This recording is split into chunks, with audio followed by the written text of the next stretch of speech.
All right, everybody, we're going to get started in a few moments. We got a ton of people pitching and a lot to do. So super excited about that. Like I said, we're going to get started in a little less than a minute.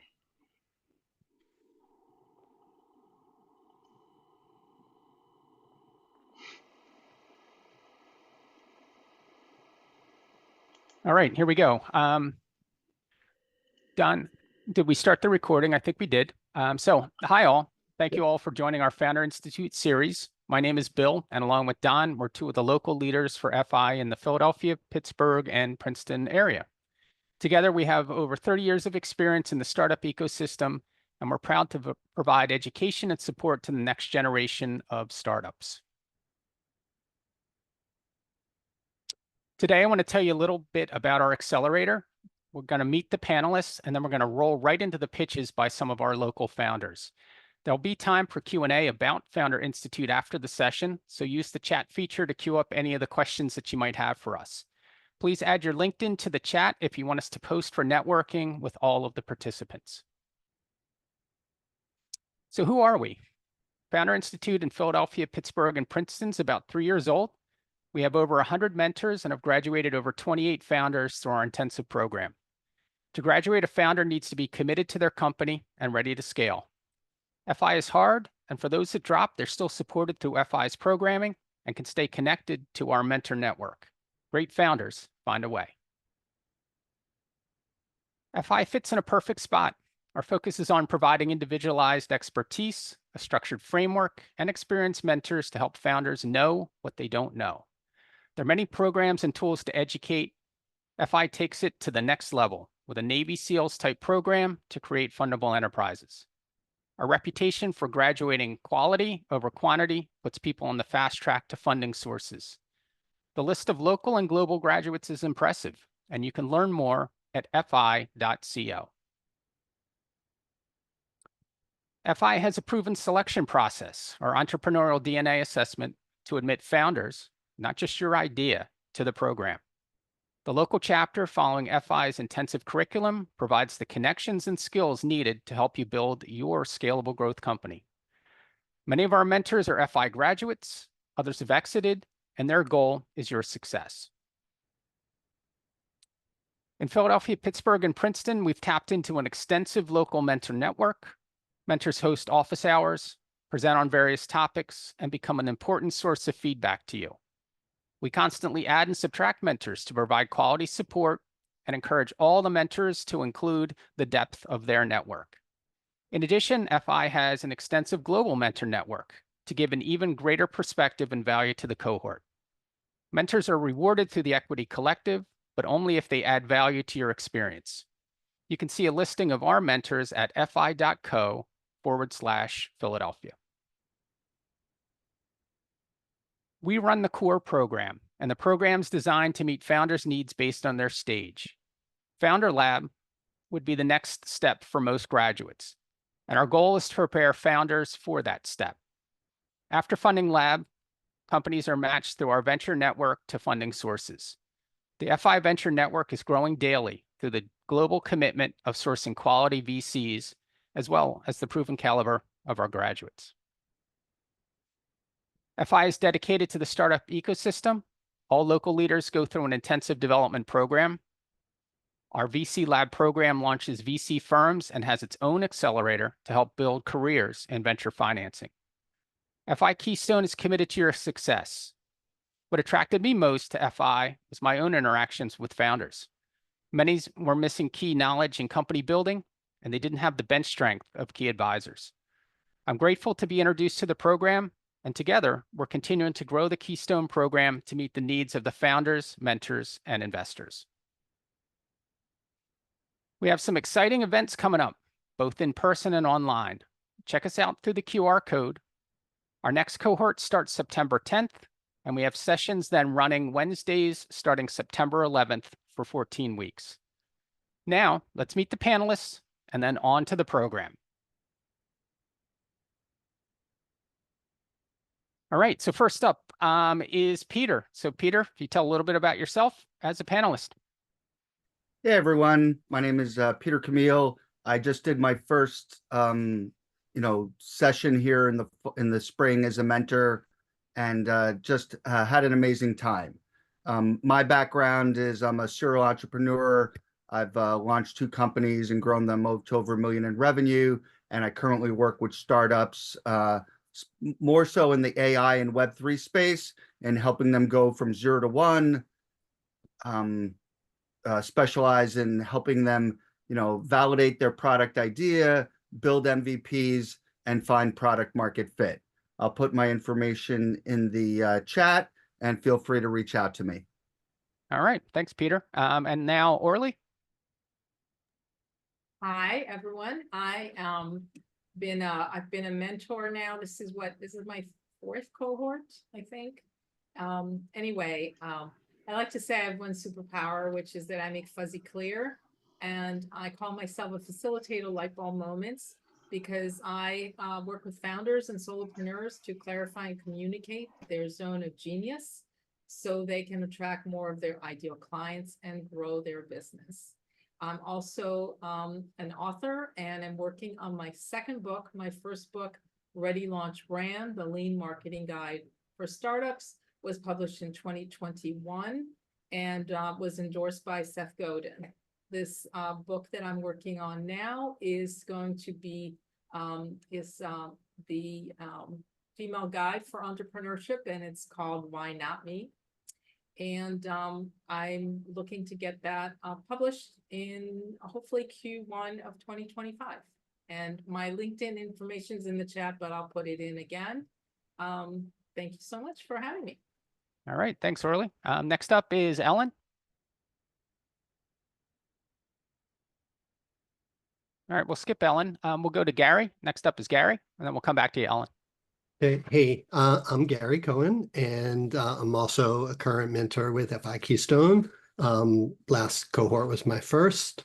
I spent much of my career as a product and engineering leader in local software product companies, all of which seem to have gotten acquired, which I guess is a good thing.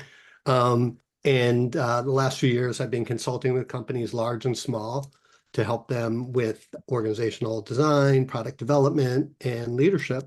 And my LinkedIn information is on the side in the chat, but I may add it again so it's easy to find. All right. Thanks, Gary. And then next up is Ellen. Hi, Ellen. Got my sound on now. Ellen Weber. I'm with Robin Hood Ventures, and it should say Mid-Atlantic Diamond Ventures. Robin Hood Ventures is an early stage angel group. We invest in early stage companies. Mid-Atlantic Diamond Ventures is a quarterly venture forum for companies to present with some coaching assist to get them ready. And I put my information in the chat. All right. Thanks, Ellen. Next up is Stefan. Hey, I'm Stefan Thomas. I have a background in management consulting as well as entrepreneurship. I sold my 3rd company about 2 years ago, and then I've been providing mentorship, coaching, advisories around the entrepreneurship ecosystem. This is potentially my 3rd cohort in September. This is a great program. I've seen from the beginning to the end the transformations and how founders are evolving. This is really a great experience, and then I'm very happy to be part of this. I have my LinkedIn information in the bio, in the chat. Sorry. Awesome. Thanks, Stefan. And Pam Knox, you are next. Hello, everyone. I'm Pam Knox, and I'm happy to be here. I'm a business mentor and pitch coach. I love to play in the space of helping entrepreneurs perfect their pitch through powerful storytelling, confident presenting, and also to be the voice of their brand, whether your brand is an idea or it's a full-fledged startup. I work with entrepreneurs, and I love to play in the space of thought leadership. Last year, I was invited to be part of an anthology on What I Wish I Knew. In my first year, it became an Amazon bestseller, and I did write a chapter on thought leadership. And I'm happy to be here, as I've been playing in the space of here in Keystone, Philadelphia, since its re-inception, I'd like to say, since Don and Bill brought it back. So pleased to be here and thanks for your attendance. All right, fantastic. Next is another local leader, Daria. I didn't expect to be called upon, Bill, but thank you. So I'm Daria Judah. I am one of the helper co-leaders here with the chapter, working, helping out Don and Bill, and have, I think Don stalked me on LinkedIn to join. So I've been with this again, also like Pam, since the inception. Very excited to be here tonight and hear from our esteemed panelists, and help everyone in the audience as much as I can. My background is in marketing, but mostly from a innovation product launch standpoint. So a little bit different angle than the other folks. All right, fantastic. And then Zach, you are up. Hi, everybody. How are you? Excited to be here. I get jacked up for these things. I can't help it. Just so excited. So I'm Zach Messler. I spent 20 years in product marketing for enterprise tech, and now I work with founders on what to say and how to say it to attract more buyers and sell more stuff. All right, fantastic. Then we have Joel. Joel Ginsberg, I'm managing partner of Firelight Partners. This will be my 4th cohort. I'm a serial entrepreneur, was part of a management team that took a tech company public, founding CEO of 2 other startups with successful exits. And I currently advise entrepreneurs from pre-revenue companies all the way to PE portfolio companies. And my focus is finance and operations, including raising equity and debt capital. Happy to be here tonight. Looking forward to the pitches. All right, fantastic. So I'm going to turn it over to Don. Don is going to start off, tell a little bit about himself, and then start off with the founders. So hopefully you've connected with them, got them into some marching order, and let's hear some pitches. Oh, Bill, you're making me multitask. I was just going to see. So, Doug, you're going to be up first. So get ready. Wow, serial entrepreneur since before the .coms. Actually, it's funny, Ellen, when you talk about MADV, I was reminiscing that back 1,000 years ago, when I was young and a founder, I actually presented at MADV, and terrific experience. So I highly recommend it. It's a blessing to be involved with these amazing people that have been with us through numerous cohorts and have helped a lot of founders. So thank you for joining. I'm looking forward to hearing the pitches. And remember, we're giving you tough love because we care. If we pat you on the head and tell you that everything that you're saying is fantastic and you go and you fail, we haven't done you any favors. So please remember, as a founder, you got to have thick skin.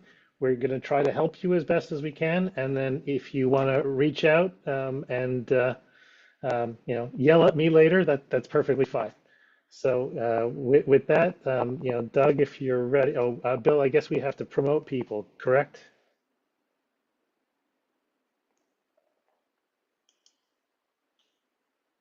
Bill, you're muted. Oh, so yes, you will have to promote people. Okay. All right. Doug, you should have been invited to join the panel. And then I was going to say, and then Tejas, I'll make you'll be next.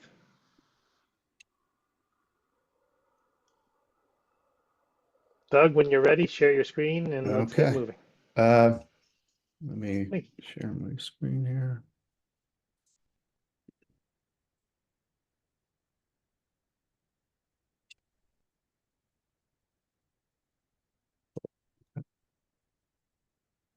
All right. Well, hello everyone. As I get the deck up here, just a little bit of background. For 20 plus years, I ran developed insurance programs and ran an affinity marketing for a large entity, large insurance brokerage. And while I was there were a couple things that occurred that led me to SeedPod Cyber. One is I got to be one of those CEOs who got the call from their CIO saying, Doug, there's been an incident.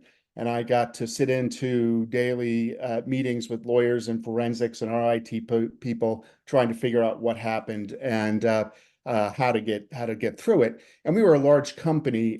We were able to actually get through it, but we were selling at the same time to small and medium-sized businesses, and we were trying to sell cyber insurance, among others.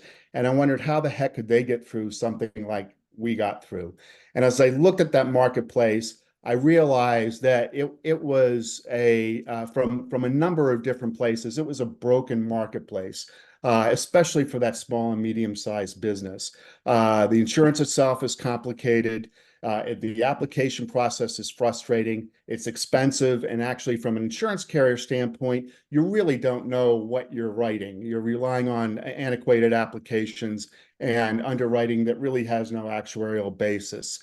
And also within the small business ecosystem, there's a group of businesses that are really the last mile into the digital infrastructure of small business, and that's the managed service provider. And they're really providing the cybersecurity expertise and other IT support to these organizations.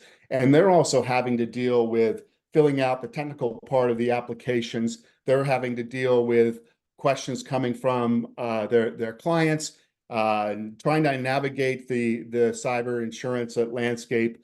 And they're dealing with a lot of clients who aren't insured, which present great risk to them. And so what we're looking to do is solve that. SeedPod Cyber, we're a cyber insurance underwriter. We simplify the cybersecurity and insurance for the managed service providers and the entire small business marketplace. And we do that through flexible tech stack integration, premium savings because of the way that we're doing our underwriting process, which I'll talk about in a moment, actionable insights on how to improve the tech stack and the security posture, and simplified underwriting processes. I'll speak briefly about the business model, kind of go through here.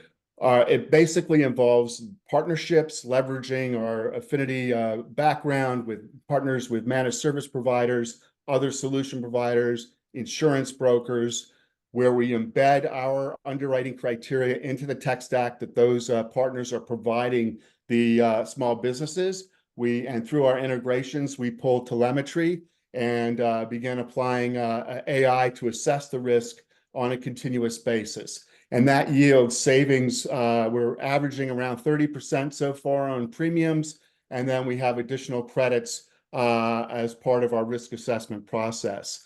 And then there's growth opportunities for our partners, and there's stability for the carriers as part of the process. Now, the way that we make money from all this is really as a percentage of the premiums that we generate, profit sharing as well, that's a component of it, and then also on licensing fees that we charge our MSP partners to be part of our program here. And the way that really what's unique about what we're doing is we're getting a behind the firewall view of the environment, which helps us better understand risk relative to our competitors, as well as better price the risk, and doing it in a way that makes it easier for the businesses to acquire this insurance and the balance sheet protection it provides.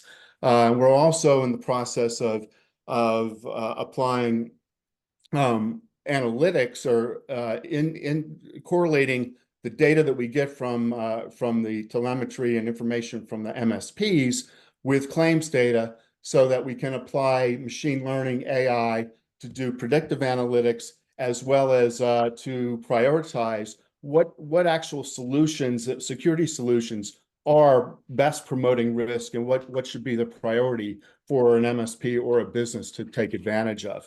And then we tie that with Sorry, lead generation. you'll need to wrap pretty quickly. Okay, Thanks. and we Sorry. tie it with lead generation for our partners, and a two-sided marketplace where we have our agent and broker distribution who needs the insurance and wants to take advantage of the security solutions that our MSP partners can provide. So with that, I'll just stop right there and answer any questions.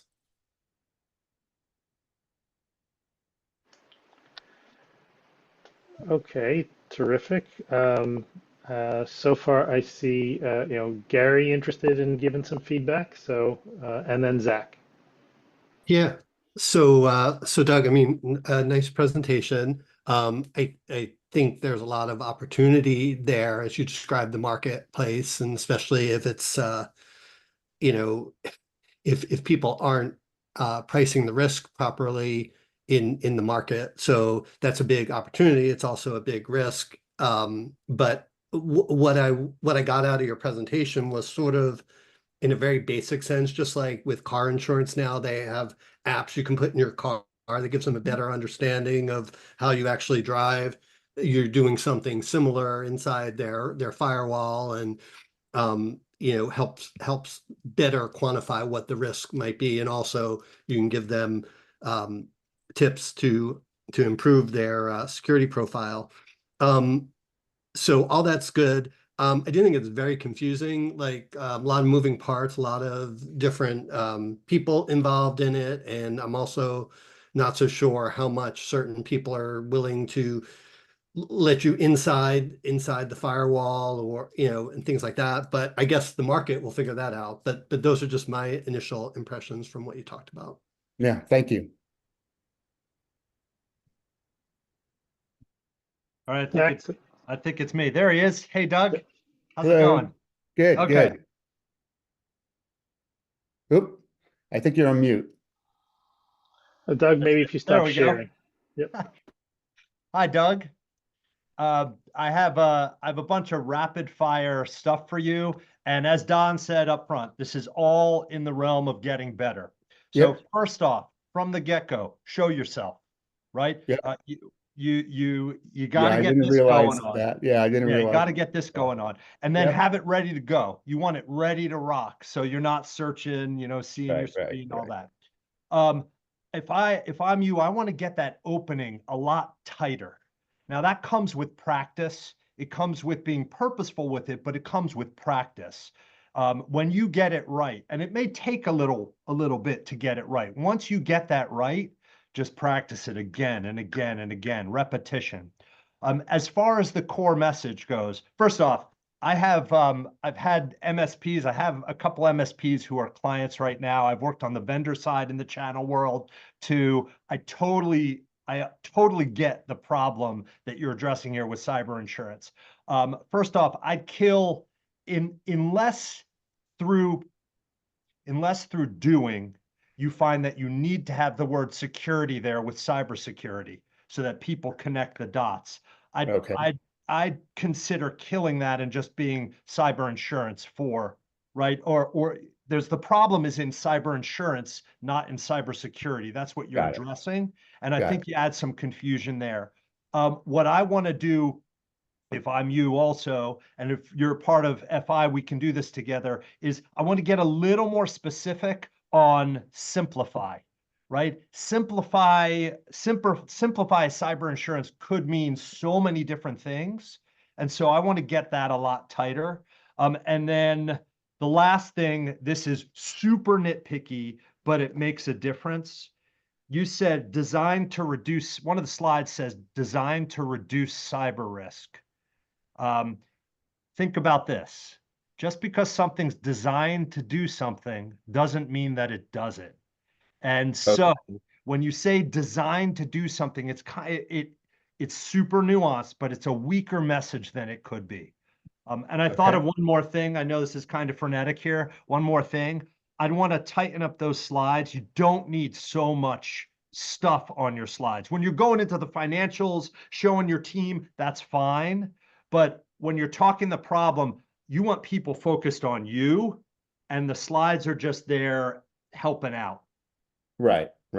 Got it. Really great, and it's an exciting field and really cool stuff. Neat to see. Thank you.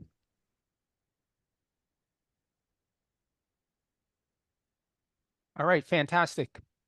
Don, if you could promote, I think it's Tejas. Hello. I think. Yes. Yep. I'm ready. Fantastic. All right. Share your screen and go for it. Of course.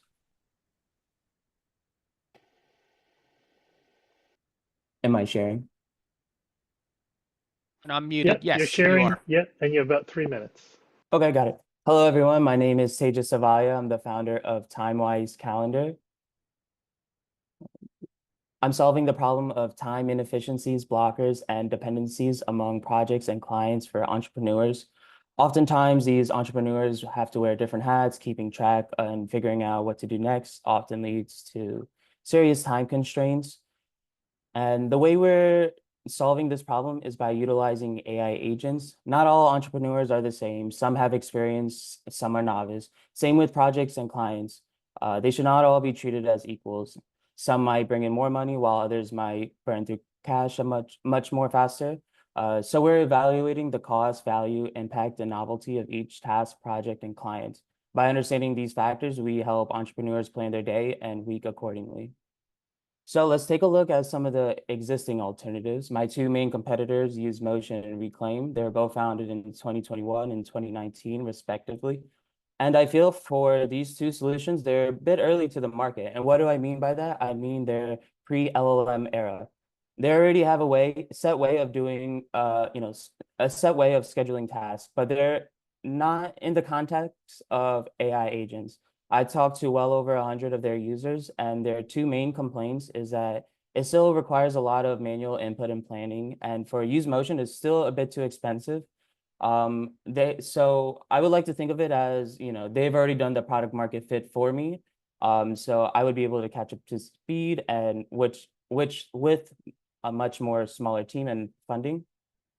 So let's take a look at what the market opportunity looks like for this. I believe once we reach product market fit, we would be able to tackle all types of busy professionals. But first, I would, just want to stick to entrepreneurs, since I truly believe they would benefit the most out of this application.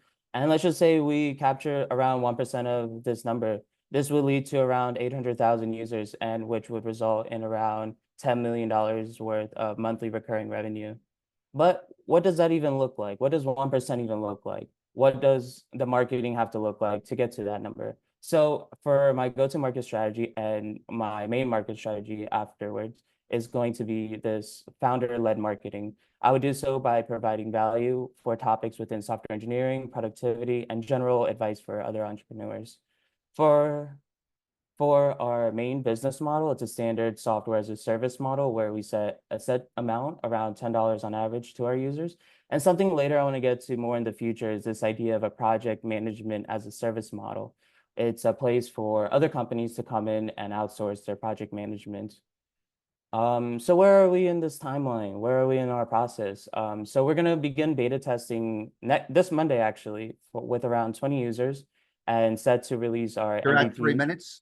Try to wrap it up. Okay. And then we're set to launch our MVP around September with around 100 users. And then my ask, I believe, to get to product market fit, I would need around 12 months of development and marketing efforts, which around 200K.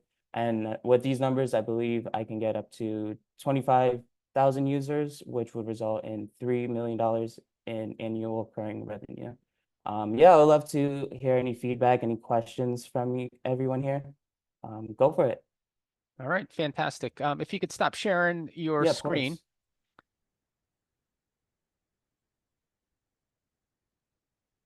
And panelists, feel free to kind of jump in. Okay, we have Ellen, Orly, and Pam.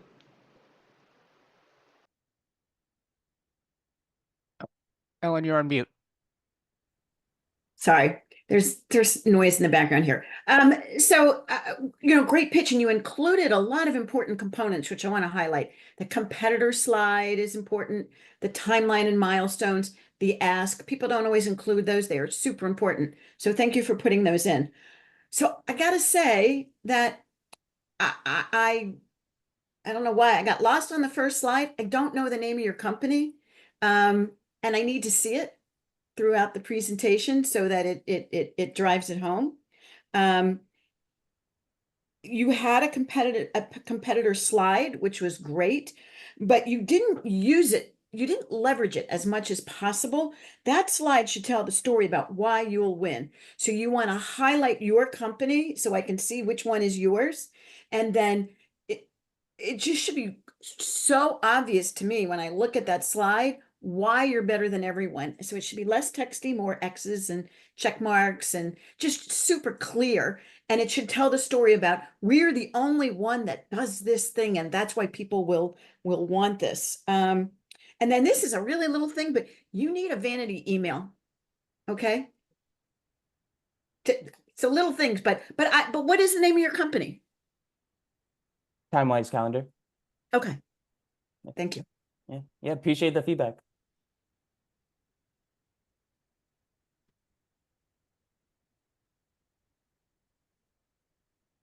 Yep, Harley, go ahead. Oh, I wasn't sure. I was waiting for you to say go, so. Oh, sorry. Yeah, I'm done. No, I just, didn't wanna be rude. Tejas, I think, again, I also completely missed the name of your company if you said it. You also, from a presentation standpoint, every slide was the same. You had the same blue, the same text in gray across the board, and was very hard. Like, what I would suggest is to break it down into sections. So the first section, the first thing you have to do is you have to have a title slide with the name of the company. And then there's got to be something that immediately catches my attention. Like what Ellen was saying is we're the only one, or we're this, or, we solved this, instead of going, problem solution. I know that's what they say to do on pitch decks, but you can do it in a much more interesting and much more dynamic way. Here's a problem. Show a picture of whatever it is that is the problem, and then talk about the solution. Instead of, I would also do one other thing, which is something I've learned over the years is really helpful, is to use graphics instead of numbers. So it's easier for us to see if you're talking about the competitors, you have a big circle, or you have one of those 4x4 things where here's the blue space, here's where everyone else is. So instead of like having a list, I would do more with telling us a story. Like that's really what's missing for me in your deck, is I'm not following a story. There's just a lot of information.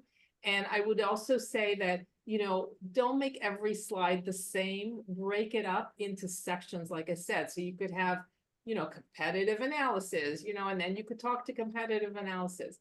So I think the information is really good, but it's the way it's presented, and it's hard because I literally could not remember anything that stood out. And I think that's a real problem when you're trying to pitch your deck. You want people to remember at least 3 things, the name of the company, the solution that you're providing and why it rocks, why it's so important.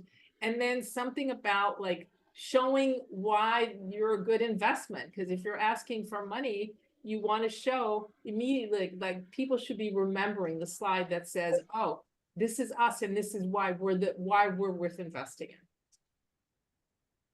in. Okay, yeah, definitely. Thanks for the feedback.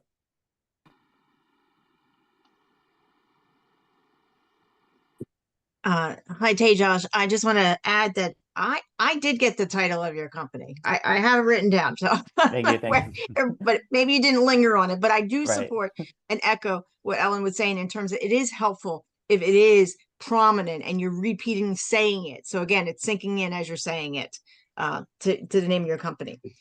You had your problem and solution slides. Both of those, you had text on 2 paragraphs. As you're reading, you gave me what was in the second paragraph, and then you went to the first paragraph on both of those slides. So again, it's just crafting that story and the flow of what made sense. If naturally you felt that the content in the second part of the paragraph made sense to lead with, then it should be reversed that way.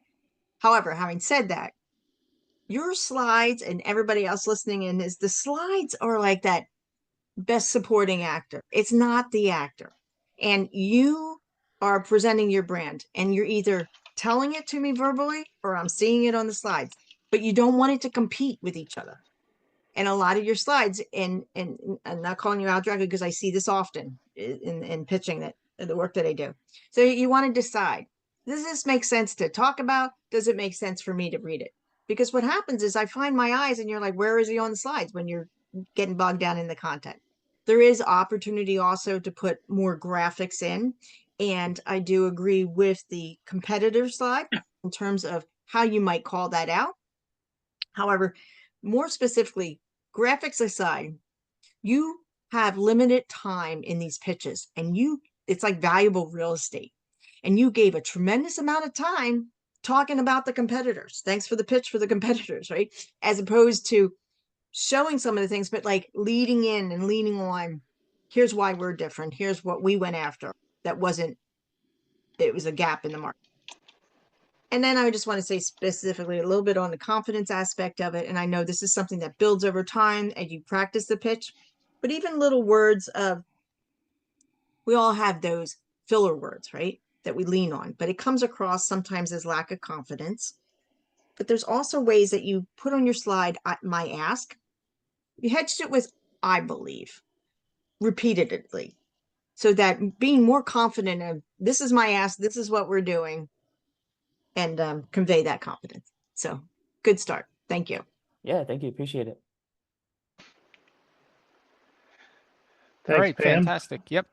Let's move on to Grant. Okay, great. Thank you, everyone. I'm going to share my screen here. And just to start, good evening. My name's Grant Hoover. I am a co-founder in the company Aileronics, and we are developing a product called Sentinel. And it is a consumer device for pilots that aims to make the sky safer. So the problem that we're seeing is that pilot attention is focused inside the cockpit. So technology is not new to the cockpit. It's been around for decades to help with traffic, weather, navigation, but it generally takes the pilot attention and it focuses it inside the cockpit rather than helping them with their outside visual tasks, such as identifying airborne hazards, obstacles, dangerous weather. And so what Sentinel does is it aims to solve that problem, which I'll get into later. But as a result of that, there are dozens of yearly fatal accidents in the US due to failure to visually identify these hazards. And so a solution needs to be an AI computer vision piece of technology that actively monitors that outside environment and assists with those visual tasks, and then delivers actionable information to the pilots in an affordable form factor so that can be used by as many pilots as possible. We're developing Sentinel to meet this need. So it's an AI camera system designed to help pilots prevent mid-air collisions with drones, birds, other airplanes by detecting airborne hazards and sending alerts to the user's avionics. What you see pictured here is a test unit that we have in development being seeded and sent out to flight schools, charter operations, different businesses to get feedback and testing performed on it. We're actively working on a production unit that will go into mass production next year for full release. That will be much smaller than this, about the size of 2 or 3 GoPros stacked on top of each other. And this is all backed by a founding team with over 65 years in technology, both enterprise and startup, as well as hardware and software, as well as 30 years in the aviation industry. So we're entering a market with 375,000 US pilots in our target market of single pilot operations. That constitutes a $500 million service addressable market and $115 million per year in recurring revenue from that. On top of this, there are 50,000 new pilots in the US every year that'll add 65 million on top of that, as well as an additional 15 million ARR. So the traction that we've seen so far, we have our technology patent pended. We just got back from an aviation expo late last month. We had over 700 positive impressions at our booth, as well as over a dozen pre-orders for that consumer unit coming out next year. We're currently soliciting a seed funding round. We've been in development and bootstrapped since mid last year, and we're raising $1.2 million to hire a product team and beef up our marketing effort, as well as to go into a full production run next year that I mentioned. Our business model is a hybrid between hardware and software. So we have both an initial hardware purchase of around $1,000 for a base model with additional hardware upgrades offered, as well as an optional subscription that users can purchase for additional features such as additional terrain and weather detection, video recording, other premium features, as well as a few other options for support. So thank you for your time again, and I'm open to any questions or comments. All right, great job, Grant. Very detailed around the problem. So going to turn it over to our panelists. Stefan, you're first. Then I see Zach, and we'll start with Stefan and Zach, and then we'll go from there. Hey, Grant, this is a beautiful presentation. So it's Thank you. Great layout, great balance of graph and pictures and words. So congratulations for that. And then your flow also was very good. So the one thing you have not addressed is what type of regulations you're going to have to deal with, particularly with the FAA. How long is it going to take to be, I don't know, certified, or that element could be very scary for investors.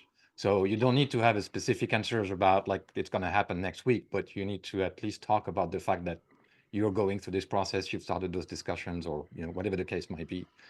The second is I was wondering if it was a bit unclear from the presentation whether it's already something that you've tested, and then if you had any feedback from pilot testers. Those are very good market validation.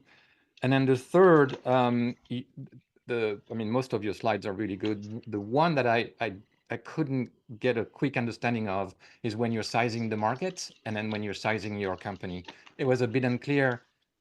I know there's a number of pilots in the US, and then multiplied by some cost, and then that give you a size of the company. I was unclear whether you're going to be $115 million company. Is that the maximum, or is it your sum? That part was a little bit unclear.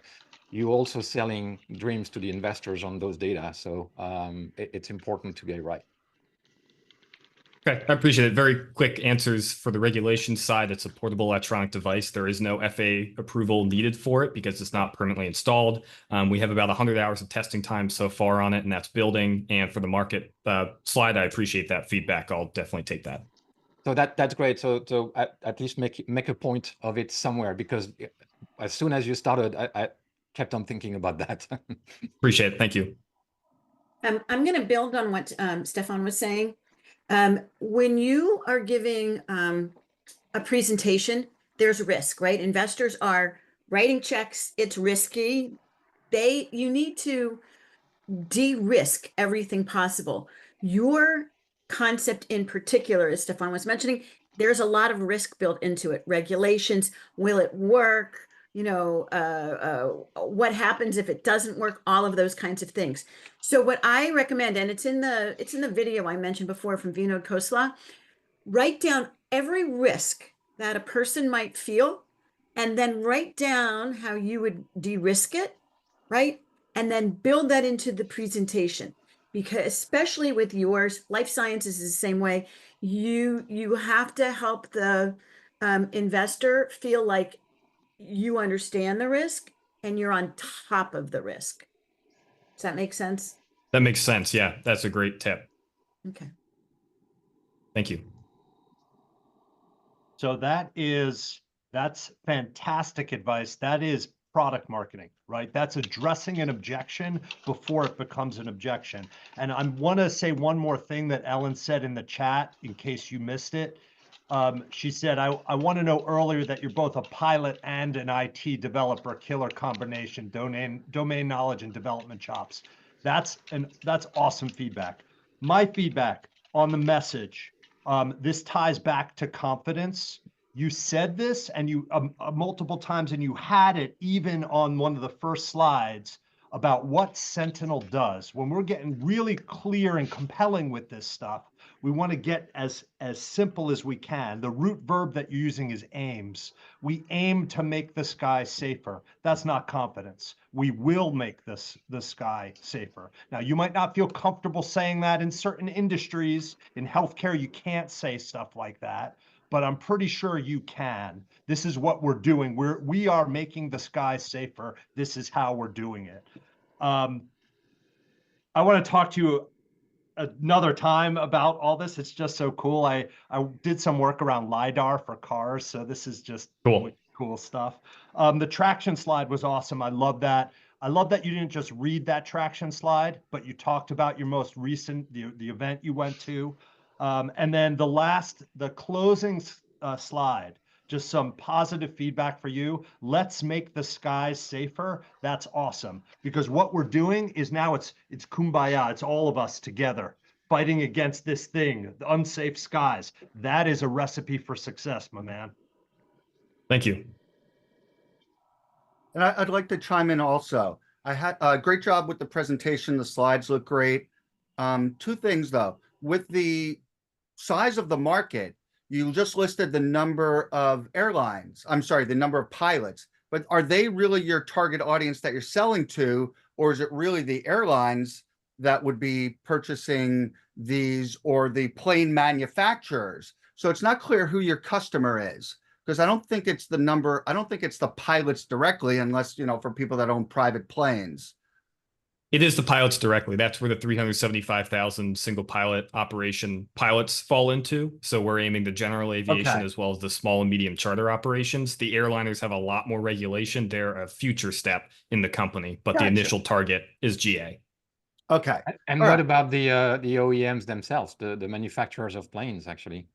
That's a great question. We have not spent any time approaching them. It's been mostly on the operators, but I think that's something that we could spend more time on. It just hasn't been a focus of us. So I don't have a good answer for that right now.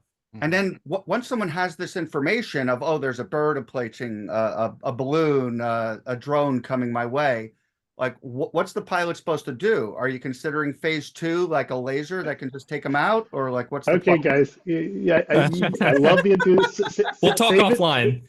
Save it for the cohort. You're going to have lots of time to do this in the breakout rooms, but you know, now you're getting the flavor for what you're going to. I want the laser from you know. We'll make it All happen. right. Thanks, everybody. Thanks so much, Grant. Paul, you're up. Thanks, Don. Yeah, the laser got me too. I was going, God, tell me more. Okay, everyone. Like, can you see the like the lead slide? Yes. Great. Yes. Well, just let me go back. If you can see me, my name's Paul Blakely. I'm the founder of Stand Apart. We're building a DIY loyalty marketing platform for growth-oriented small businesses. So the problem as we see it is about 20% of new businesses fail every year in the US in their first year, 30 in the second, and then a shockingly large number of 50% in year 5. The primary cause is the, like exhausting the cash reserves. The secondary problem, if we can go back there, is the wonderfully phrased, I hate these animations, like it's an inability to get consistent growth and demand for your products or services. That's just another way of saying, like, they're just poor marketers. They can't effectively promote their customer loyalty or generate repeat business. So Stand Apart, growth-oriented, with Stand Apart, growth-oriented small businesses can build databases of up-and-in customers, implement customer retention strategies they can retain and manage on their own, create and send campaigns to effortlessly launch new products, move old inventory, and reward loyal customers, all without critically the need for external agencies or consultants. So the business dashboard looks like this. So the business owners can input their details, they can create campaigns in there, and that's how they manifest on the consumer side. So as a Stand Apart customer, you essentially get cash back and give back as your favorite small businesses. We're going to run a little bit of the consumer UI here. So it's essentially free business listings, and then consumers can find those through geolocation. They can be targeted by SMS as well to be driven there. They can select those, purchase those right in the sort of Mobi site. And as a part, like the bonus for them is they get generous cashback rewards, they get special deals for being loyal customers, and they give back to the world's most effective charities, all while supporting the small businesses they love. So the market validation, it's an enormous market, the coupon redemption market. It's mature, it's getting stronger, and the growth rate through 2030 is extraordinary at 18.5% projected. It's a multiple revenue stream business. So we get revenue from consumer purchases, from SMS credit purchases, from a pay what you can model that will likely transition into a subscription model, from managed creative services, also from limited advertisings, and also from sponsored listings as well for the businesses. So Givewell and the Life, you can see they're not charities, rather they're charity evaluators. So they put in the research to to identify the charities that save or improve lives most per dollar. That's critical for belief. You're at 3 minutes, so try to wrap it up. Yeah, that's critical for belief-driven buyers who really value evidence-based giving over unaccountable giving. And we'll just go down to the, so this will be 5 minutes. So, and this is the last slide here. So the great American educator Horace Mann said, "Be ashamed to die until you've won some victory for humanity." So join us and help build a purpose-driven business powered by belief-driven buyers. Hey, you're doing good. So that's it, Don. Thank you very much. Mentors, sorry, I'm multitasking too much. If you want to chime in or let me know, then Yeah, so let me sort of just chime in. So I think one of the problems of everyone so far is there's a lot of information you're trying to cover in 3 minutes. And you sort of need to have different information, whether you're doing a 1 minute pitch, a 3 minute pitch, or 5 minute pitch or greater. And so I'll put this as a sort of rule of thumb for like a 3 minute pitch in the chat, but like don't try to cover too much. You want to, your objective is to get someone's attention. No one's going to write you a check after a 3 minute pitch. You want to clearly state the problem, the solution, you know, what's your unique value proposition, and you know, is this a market opportunity that excites me, and what's the team, and a little bit of traction. So I think like everyone's trying to fit way too much in here. And then secondly, I did like how you you know, on your slides had the different pieces of information so someone doesn't read the whole slide. But instead of doing timed transitions, you'd probably be better off with controlled transitions, so it goes with the flow of what you're speaking, and you don't have to sort of circle back to if the timing of your presentation doesn't match what's on there. And then I'll turn it over to the other mentors. Stefan and then Pam, thank you. Hi, Paul. The very, very beautiful slide here too. Quick comment. You're not talking about, so I mean, it looks like you're going to have to acquire both consumers and vendors. So it's a two-side marketplace that you're going after, and so that requires two different types of go-to-market strategies here to get them on board on both sides. So that's something you probably should be discussing and addressing here. Probably a matter of time where you didn't talk about competition or the kind of your projections of revenue and how you will grow, and particularly in your space, based on how much revenue you want to make in year 3 or 4, how many consumer does that mean, and how many vendors on the database on the marketplace would that entail? Those are assumptions that validate whether your revenue projections make sense.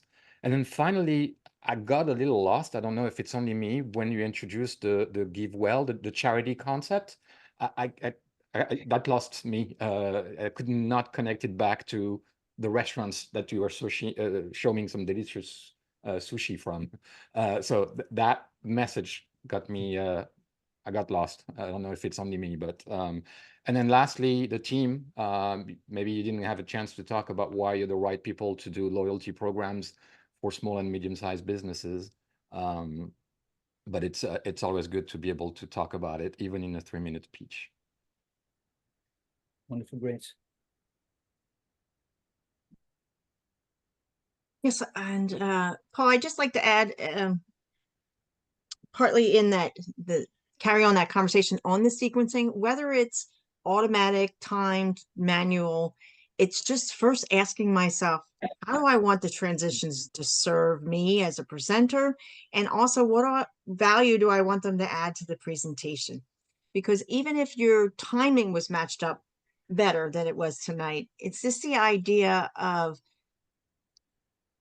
they're a distraction or can potentially be a distraction if they're really not punctuated into what I'm saying, so that that transition, particularly the circles, are they adding something for me to rest on as a presenter and to call attention to? Or how do they serve me into a sequence?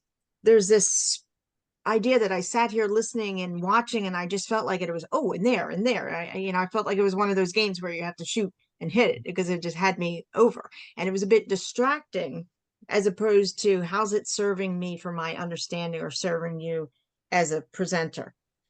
So the concept of fitting in too much sometimes is visually, sometimes it's the amount of slides and the length that I go, but it's also on the journey that I'm trying to take the audience, right? I'm starting here with telling you about my wonderful product or the problem and my solution, but it's also this storytelling kind of arch or this journey that I'm taking you on. And so I want to make sure that both your images and your transitions serve in that pace of that journey and where you want me to land. Great, thank you.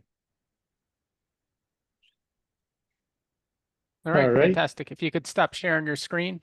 Yeah, if I can. And then Don, I'm not sure who's up next. We've got Drew next, and then Virginia. Hello, everyone. Oh, you're still sharing.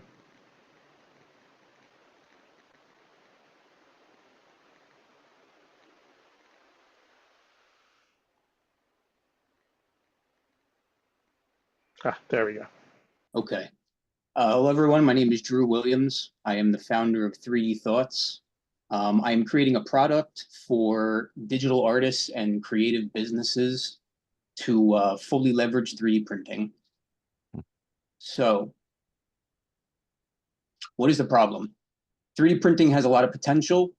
There's a digital inventory. There's a lot of things that you can do with it, but there's some problems. Not a lot of full color products, a lot of products with very niche uses, and the cost goes up as you increase the size of the product. So the solution, we have a brand new full color product to create highly customizable hat designs. What we do is we combine 2D images with 3D sculptures for a new style that artists and businesses can use to create and share and express themselves. And it's low cost. It's a small design, we can manufacture it on demand, and we can highly customize it for basically no additional cost. This is the product in the process. So we start with a blank base. We add a 2D image as a background, and then we add 3D sculptures to the front for a full 3D printed color product. Magnets go in the back so that you can customize and swap between different hats. These are some images. The top are renders, the bottom are photographs, so you can see the how close the digital asset matches the printed product. It's very, very close, so you can get a very accurate representation from the digital inventory. The market.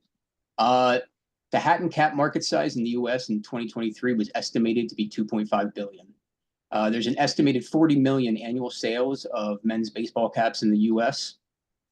And the estimated value of the digital collectibles market in 2022 was 426 billion. That has probably gone down, but there's opportunity.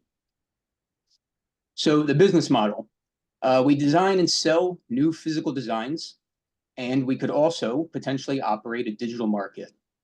Now, in this digital market, we would have limited editions where there's a one-to-one match between the digital asset and the physical printed product. And then we could take a percentage of trades and sales and artist designs. So what's the underlying magic? We have 3D printing, digital inventory, and digital market. You know, we can rapidly design products. We can go to market very fast. We can store everything in a digital inventory and print it on demand. And we could operate a digital market where without waste, people could trade digital assets and then have the physical product manufactured when they want it. So our competition, our current competitors are with sports caps, designer caps, lids, Mitchell and Ness, Culture Kings. The advantage that they have is that they have existing customer You're at bases 3 minutes, Drew. and they have licensing agreements. So we can stand out as first to market and a brand new product and a brand new opportunity and go from there. All right, fantastic. So I do have a question.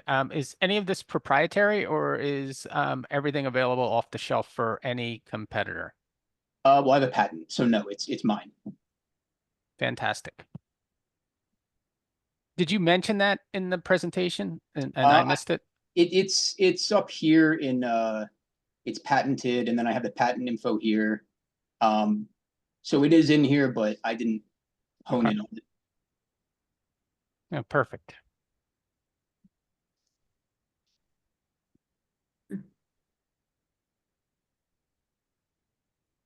I have a question. I'm just trying to understand. Have you created a better way to do 3D printing for hats? Or have you created a better way of creating hats using 3D? Yeah, using 3D printing. Well, I don't 3D print the hats, so I would say it's more the hat is enhanced by 3D printing. If that answers. No. What are you doing that's different? Are other people doing 3D printing of hats? No. And you've got a better way, or no one's doing it and you've created this new method?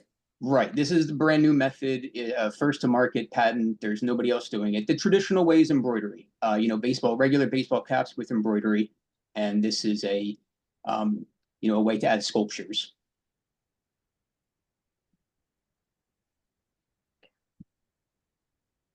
Stefan.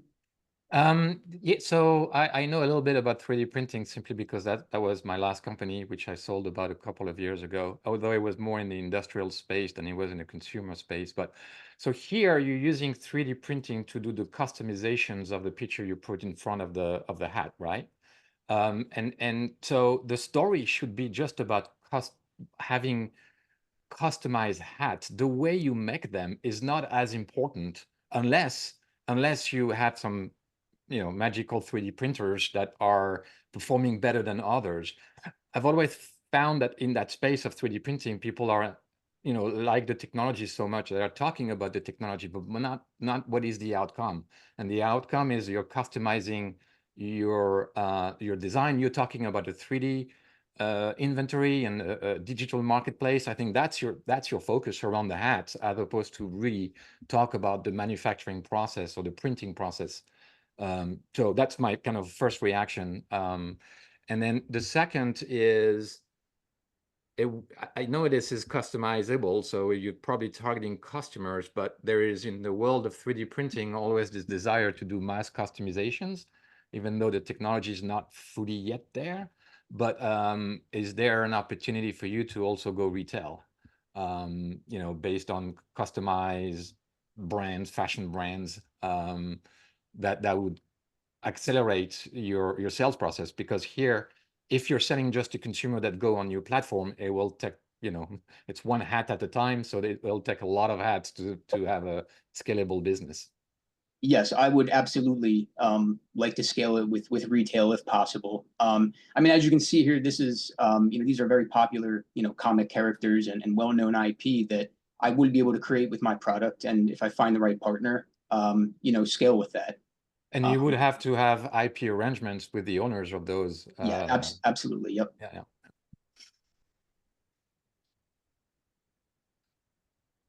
So can I go next, or I don't know if someone else is? Just jump in. Orly, go for it, and then we'll move to the next one. So I was reading what Pam had just written, and I think I totally agree that it's very hard. First of all, whenever you put a lot of black with white on it, it makes it really hard to read, and when you use small text, it becomes even harder. So I think there's just from a visual communication standpoint, that's an issue. Also, I think if what you're trying to sell is really the fact that you're able to reproduce an image, why not just show one and like before and after, and then you can focus on that story instead of showing multiple hats on multiple slides. I think some of that gets lost. I think coming up with more of the story around the, you know, this proprietary thing that you're doing. And then I do want to just mention that I think the name is, in a way, it's kind of taking me away from what you're doing, because I don't know what 3D thoughts, not sure why it's thoughts.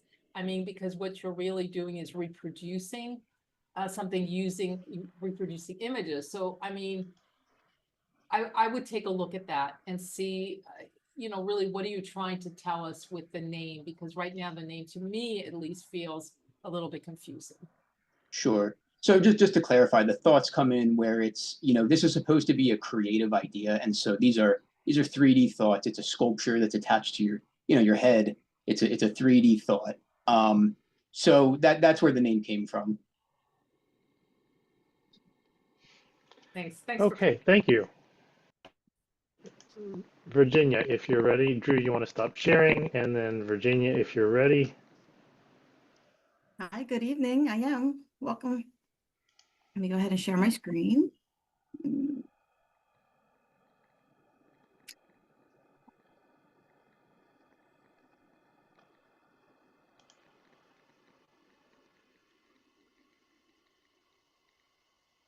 All right. Well, good evening, everyone. My name is Virginia, and I am the co-founder and chief product officer of Spability. Spability is a rental management software for salon suite landlords. Currently, 98% of salon suite landlords struggle to manage their property rentals with DIY tools such as paper lease agreements, spreadsheets for tracking their units and tenants, and various apps for rent collection, like PayPal, Zelle, everything is broken up and in various different places and forms. We want to provide them with an end-to-end solution. And that end-to-end solution is Spability. Spability is designed to transform those methods by which some landlords are attracting tenants, gathering rent, and managing their rental operations. With Spability, salon suite landlords can attract leads and convert those leads into tenants in 3 easy steps by utilizing our pre-made lead forms, applications, e-signature lease agreements, as well as rent collection through the platform. What sets Spability apart from our competitors is that we also recognize that the tenant themselves is also a business owner. And as a business owner, we want to provide them with a tenant portal. That portal will allow them to see at a glance a view of their license and insurance documentation, be informed when those documents are expiring and need renewal, as well as access to their lease and communicating with their landlord. The growth of the professional salon suite rentals is what fuels our goal to reach $1 billion in transactions by 2029. By taking a percentage of the rental payments made through the platform, partnerships, and our subscription model, we are confident about achieving that goal. The trends are in 2023, over 1.4 million industry professionals in that salon suite and salon professional industry will grow by another up to 2+ billion by 2033. Majority of those being salon suite tenants and self-employed salon professionals. Our goals for earning our traction by 2029 would be to onboard over 100,000 tenants, earn over 14,000 average yearly rent, and taking a percentage of those rent payments that are made through Spability, in addition to partnerships and our subscription model. We launched our MVP in March of 2024 and already have a partnership with Next Insurance. We've onboarded over 300 units, and we recently won a $10,000 pitch competition and are in the process of launching our pre-seed crowdfunding. All of this could not have been possible without our team. Our founder and CEO, Carlene, has over 15 plus years in the salon suite management industry. Myself, I have been in the software product development, product management for over 7 years. Our developer and Lana Burke, our UI UX team, providing us with And not you're only over our great ideas. closing in on 3. And so, yeah, I thank you for this opportunity and for getting my feet wet with our pitch today. Thank you.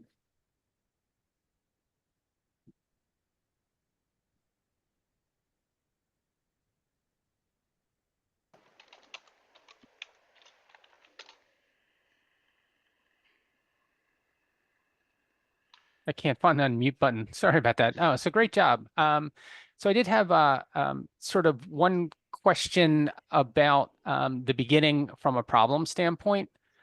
So I didn't, I mean, I can understand the problem just because I'm sort of familiar with the situation. But I think for those individuals that don't know kind of what a spa rental or what a rental might be from a problem standpoint, it might be helpful if you tell us a little bit of a third-party story, like maybe set the stage with, what could be the conceivable issues from the landlord's perspective. Like imagine that you're the landlord and you have this problem and this problem and this problem and this problem. Aha, this is how we solve that. That might be a lot easier to help people that don't understand that industry understand kind of what that problem might look like. But I am Absolutely. curious. I actually cut that part out because we only had 3 minutes. Gotcha. Okay.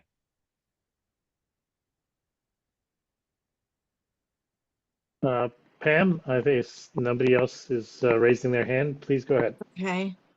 Well, Virginia, thanks for taking us through this storytelling aspect. I like your slides. They had a little bit of a problem on how they were scrolling it, not so much that slideshow, but that kind of manual scroll factor of it. But you did a great job, I feel, in speaking independently of what was in your slides, supporting what was on your slides. Got a little confused in the beginning when I didn't see your name on the first slide and matching it up as the presenter. And but I think the brand colors coming through, there were just little things, how you use the spot color to call out subject and topics within the slides. So those are what stood out for me in Thank that you. presentation. And but for diving in, and I just seemed to think that you were a good storyteller in terms of, like, you gave the impression you're comfortable in addressing this, and maybe in a casual way, but it came through. Thank you.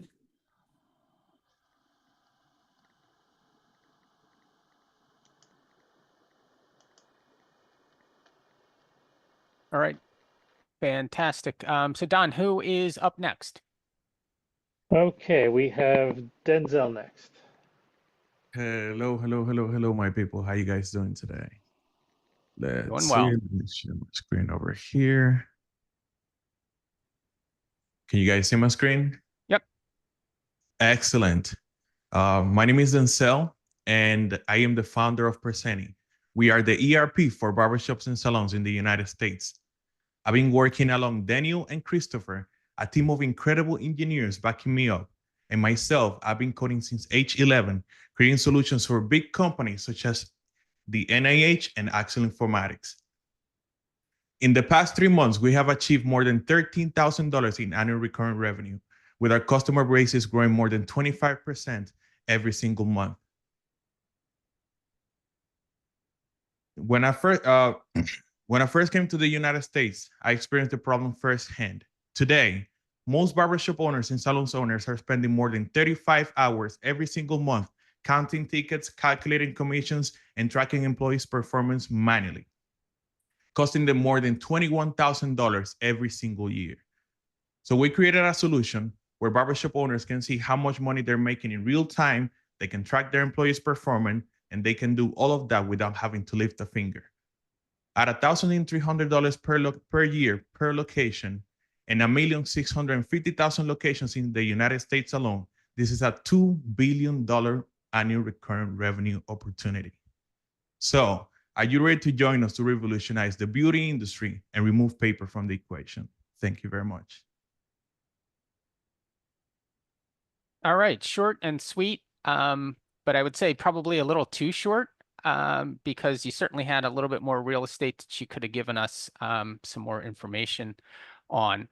So, one thing is just be conscious if we, if we're going to give you 3 minutes, definitely take the full take the full 3. So similar to the other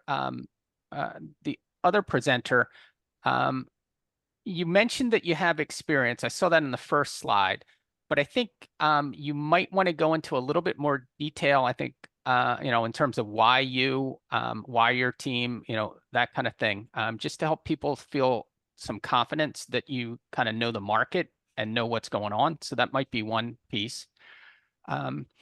Second piece is, we are sort of used to slides kind of running in a particular sequence.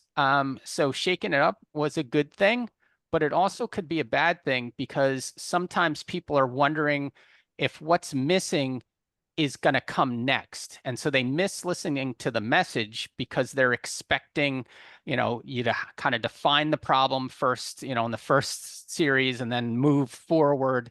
And kind of end on the team. So one thing to keep into consideration is that people are sort of used to a pattern.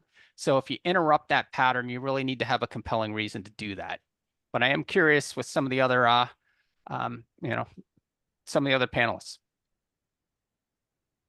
Thank you very much for your feedback. Yeah. So I sort of like that you mixed it up. And you started with your traction, the thing that's going to get people's attention. People want to see that, oh, I'm actually generating revenue and have built a pipeline. So I think that's awesome. The one thing I would avoid, though, is not everyone knows what ERP stands for. And this goes to everyone. Don't use buzzwords. Don't use synonyms.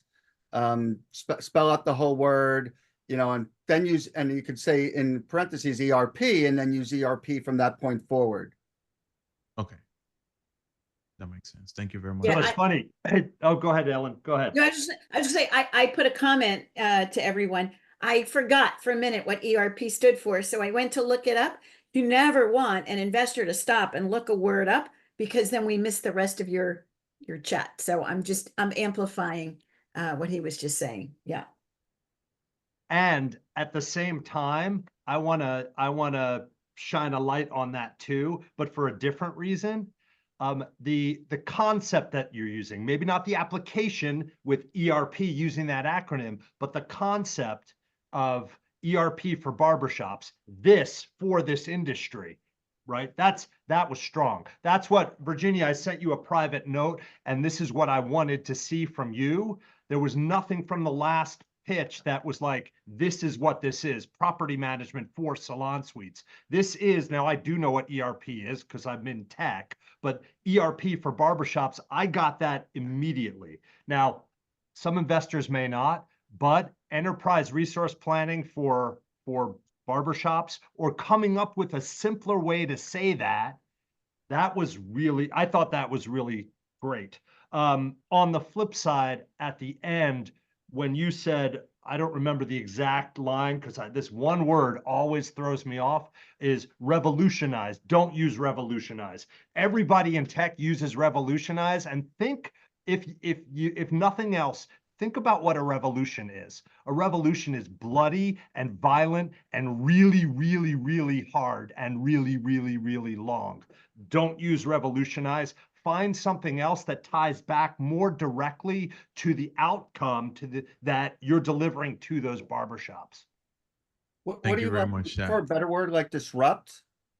Or is that overused also? I think that's overused, but I'm not an investor, No, you're right, Zach. I should use a word that definitely communicates a more positive message instead of a negative one, which as you mentioned, revolutionize could come with blood and And it's etc. just in B2B tech, it's so overused. It's just, if you look up revolutionize your fill in the blank, do like even a ChatGPT search, find for me companies that use revolutionize in their H1, they're all over the place. It doesn't mean anything to anyone anymore. That's correct.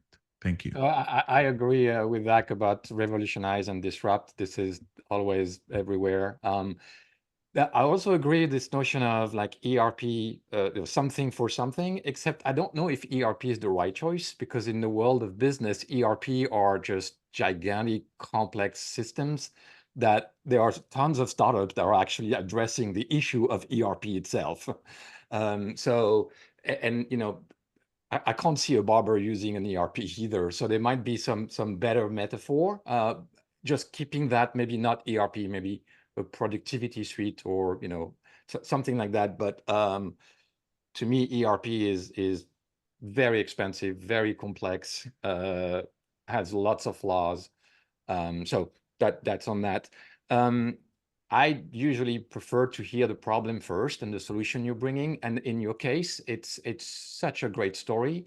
It's you basically addressing the productivity or the back office productivity of barbershops by having a software solution.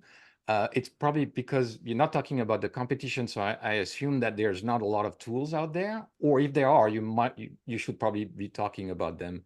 But you're basically introducing a new technology to replace like manual time-consuming activities, and that's a great story in itself. So you should speak to that. So to me, it feels like, hey, here's the problem, here's the solution, and then look, the proof point. Look at my traction. In 3 months, boom, I've got already all of that. So that creates a great flow, I think. And then finally, Sorry, Stefan. Okay. Sorry? If you want to wrap that last point, then Yeah, okay, Varen just is next. And... one last one was about the financial. That I think that's what we're looking here. It's a great number, it's clean and everything, but same thing as a comment I made earlier. It's also interesting for investors to see the assumptions that you have about your revenue growth, like how much next year, how much in the next like 3 to 5 years, and how much barbershop does that mean you're gonna have, just to match the kind of a understanding of how you can scale to get to the number that you're targeting. Perfect. Thank you very much, Stefan. Thanks, Stefan. If you want to stop sharing, I want to just let everyone know that this has been amazing. And if you need to drop, we understand whenever you need to drop. But we've got people that are willing to keep going. So I don't know about you guys. I'm enjoying this. So Verind, and then Asa, and then potentially Chris, if we still have a crowd. So we'll keep going, and thank you. Cool. Can you guys hear me? Yep. Coming through. All right. Everyone, again, yeah, thank you so much for waiting to the end of the night. Oh, sorry, Asa. Asa. Sorry, Verind is sharing. You're right. You're after him. Apologies. No worries. No, my mix-up.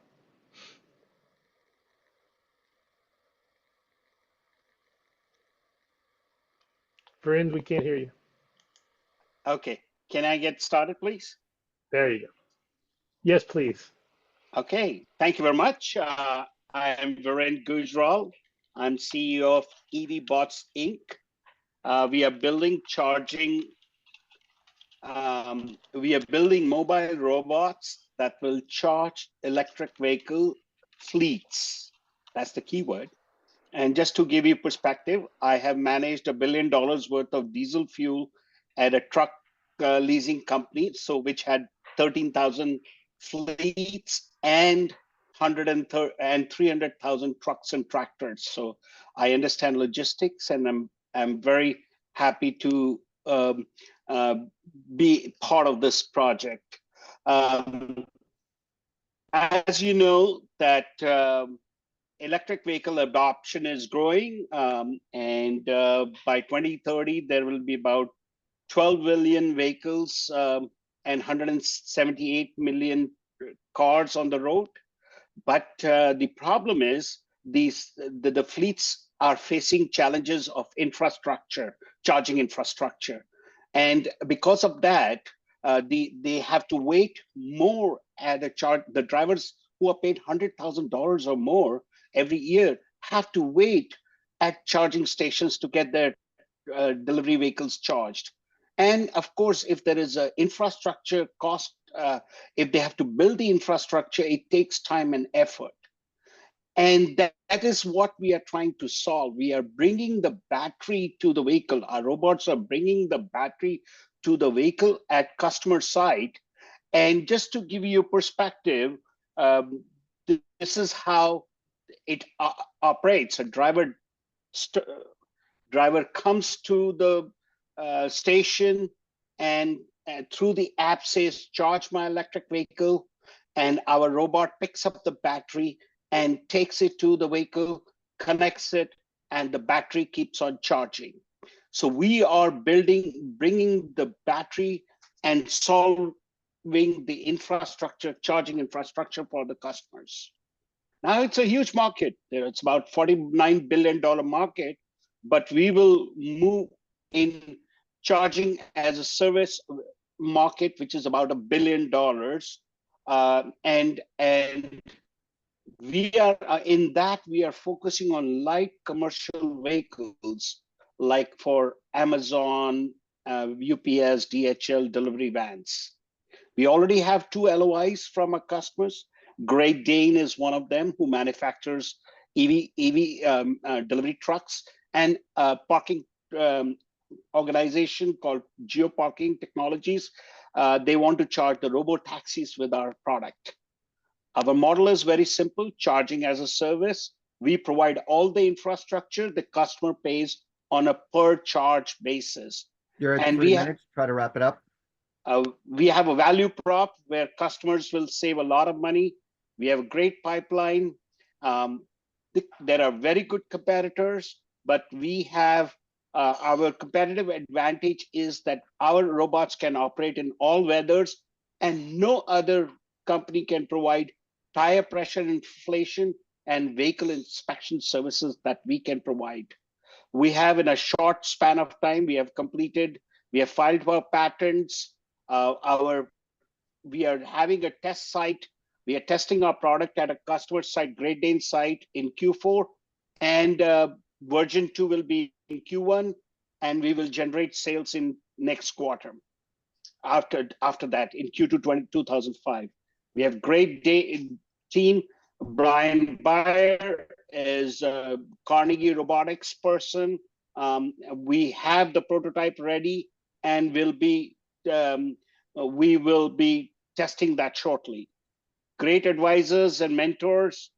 Our financial projections are we'll break even by 2026, and we do have exit strategy too. As soon as we have $100 million revenue base, we will be very much wanted by a lot of companies. We are seeking an investment of $1 million with a safe note or convertible cap. We have already raised about $115,000 with $5 million cap. Thank you very much. If you have any questions, I'll be happy to answer. Sure. So one question, these the charging vehicles don't look like they're roadworthy. So you're charging vehicles in a parking lot like overnight, those delivery, and you're going from vehicle to vehicle to vehicle without any humans, or is that kind of the thought? Okay. Absolutely correct. There are no human interaction. We are using artificial intelligence and robotics to navigate in a parking lot area at a customer site. Okay.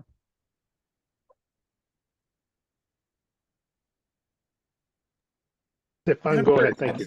Great presentation. Great. I know you kind of had to speed up towards the end because you wanted to cover all your slides. It's very clean presentation for sure. I think once it's just a thought here, but once you've introduced the issue and then your solution, I think you should talk right away about the ROI, because it looks like it's I know you have a slide, but a little later, and then we didn't have time to speak to it, but I think that's very powerful, because if you have a clean cut ROI, it makes the sales process more effective, and that's part of your thesis here. The second thing, though, when we see some of these pictures, I look at what it seems to be a lot of infrastructure, and I don't know how many of those infrastructure of those charging station you're planning in order to get to your targeted revenue. But it feels like there's a huge infrastructure cost to set up all those charging stations, and we need to see kind of the connections about what is the unit cost of those charging stations and then the revenue associated with that location, because the more locations you have, the more revenue you will have. So making those connections, because between the cost of setting this up to your projected revenue, it wasn't clear to me. It feels expensive from an infrastructure perspective, so I don't know whether how much $1 million will give you and how much charging station that will create, but I would want to have that understanding. Okay, good point. Just a couple on that note. Our charging infrastructure need for any site is just plugging a plug point to connect our battery. That is one. The customer doesn't have to have any other charging infrastructure for this. We are providing the battery and the robot.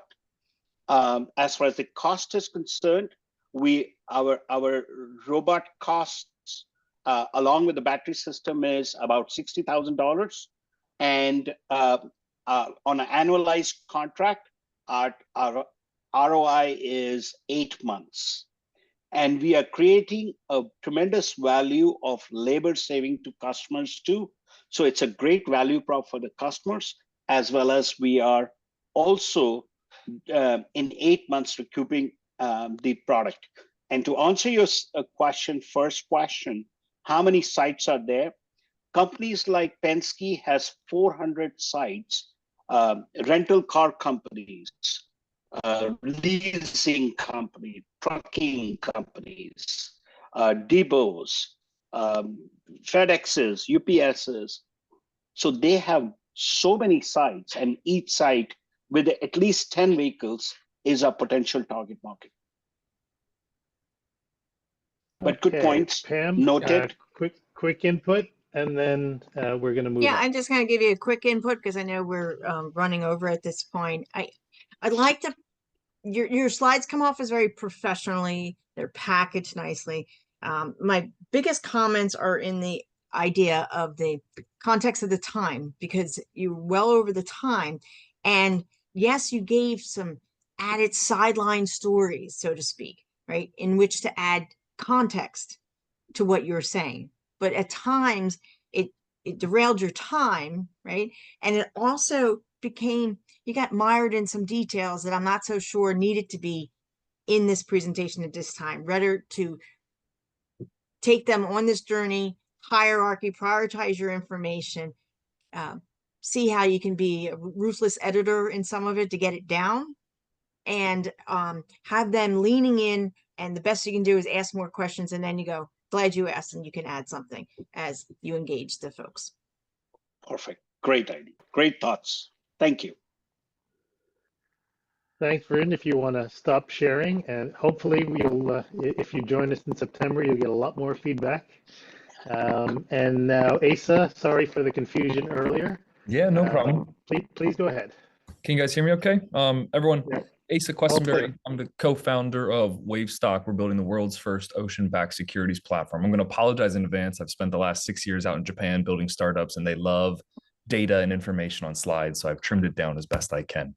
So quick overview, the global aqua business, aquaculture, marine agriculture is set to be a $300 billion industry. My co-founder and myself, Seiko, started this company out in Japan before relocating it here to the US. We're building an industry platform and securities exchange to allow the public to invest in this industry for the first time, addressing capital access issues, public advocacy, and industry bottlenecks. We're raising a $300,000 pre-seed round to launch the MVP we've built and initiate a POC in the state of Maine. So we got into the blue economy out in Japan, researching regenerative ocean agriculture solutions, and really quickly learned that there was a huge issue for access to capital within the industry. Whether it be kelp, seaweed, shellfish, whatever it might be, these farmers scaling their initiatives was a huge challenge. At the same time, aquaculture as a whole is absolutely accelerating. For the first time ever, we now harvest more ocean protein than we do actually in wild capture, and aquaculture is the fastest growing food sector in the world. Now, within aquaculture as a whole, the 80% of the actual producers and operators were actually small, medium enterprises, small family businesses that are growing some form of fish or shellfish or kelp. Now, at the same time, within this, these people had the lowest amount of tools they could use to raise capital and scale their operations, which created what was known as a missing middle within the aquaculture investment space. So we've put together the first fractionalized securities exchange for the aqua business sector, allowing the public to invest into this industry for the first time with a big focus on farm and ecosystem financing, contract fulfillment, advocacy, and improved transparency all around. Now, this looks a little bit confusing, but quite simple. What we allow farmers to do is essentially by choosing a piece of their revenue or through some of their equity, they're able to list that on our exchange through a fractionalized security. The sale of this original security listing gives them the access to or the funding they need to expand their operations. And the subsequent trading of that capital then creates new revenue streams for the operator long term. We collect transaction fees on everything that happens on our platform. Other than the exchange itself, we're building out a full ecosystem.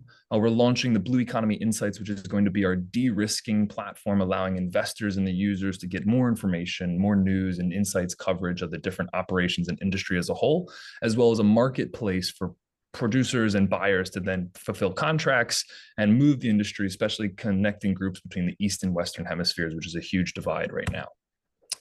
We're building this for really three main groups: retail, non-accredited, and accredited investors, the actual regenerative ocean farmers, and then the producers, people taking that crop and turning it into an end product.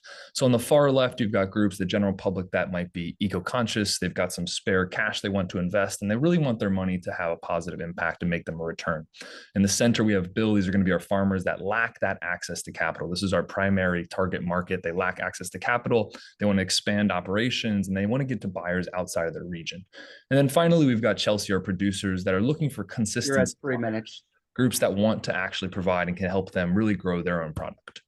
The industry, again, just going quick, 300 billion. You've got 500 businesses, startups globally, 6 million different ocean farmers around the world, 48 plus countries. And just in the US alone, similar to what Robinhood captured, there's 20 million eligible traders just in the US right now. Our team, we've got a diverse background of culture, big finance, law, programming. Myself, I'm a two-time founder, really bridging the gap between Eastern and Western worlds. So I will wrap it up there. We're raising our pre-seed round. We've got some great traction going. Would love to chat with anyone else. And thank you for letting me have the time today, everyone. Cheers.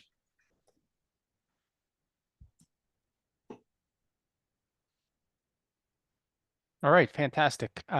Super presentation, very sharp. Any additional feedback?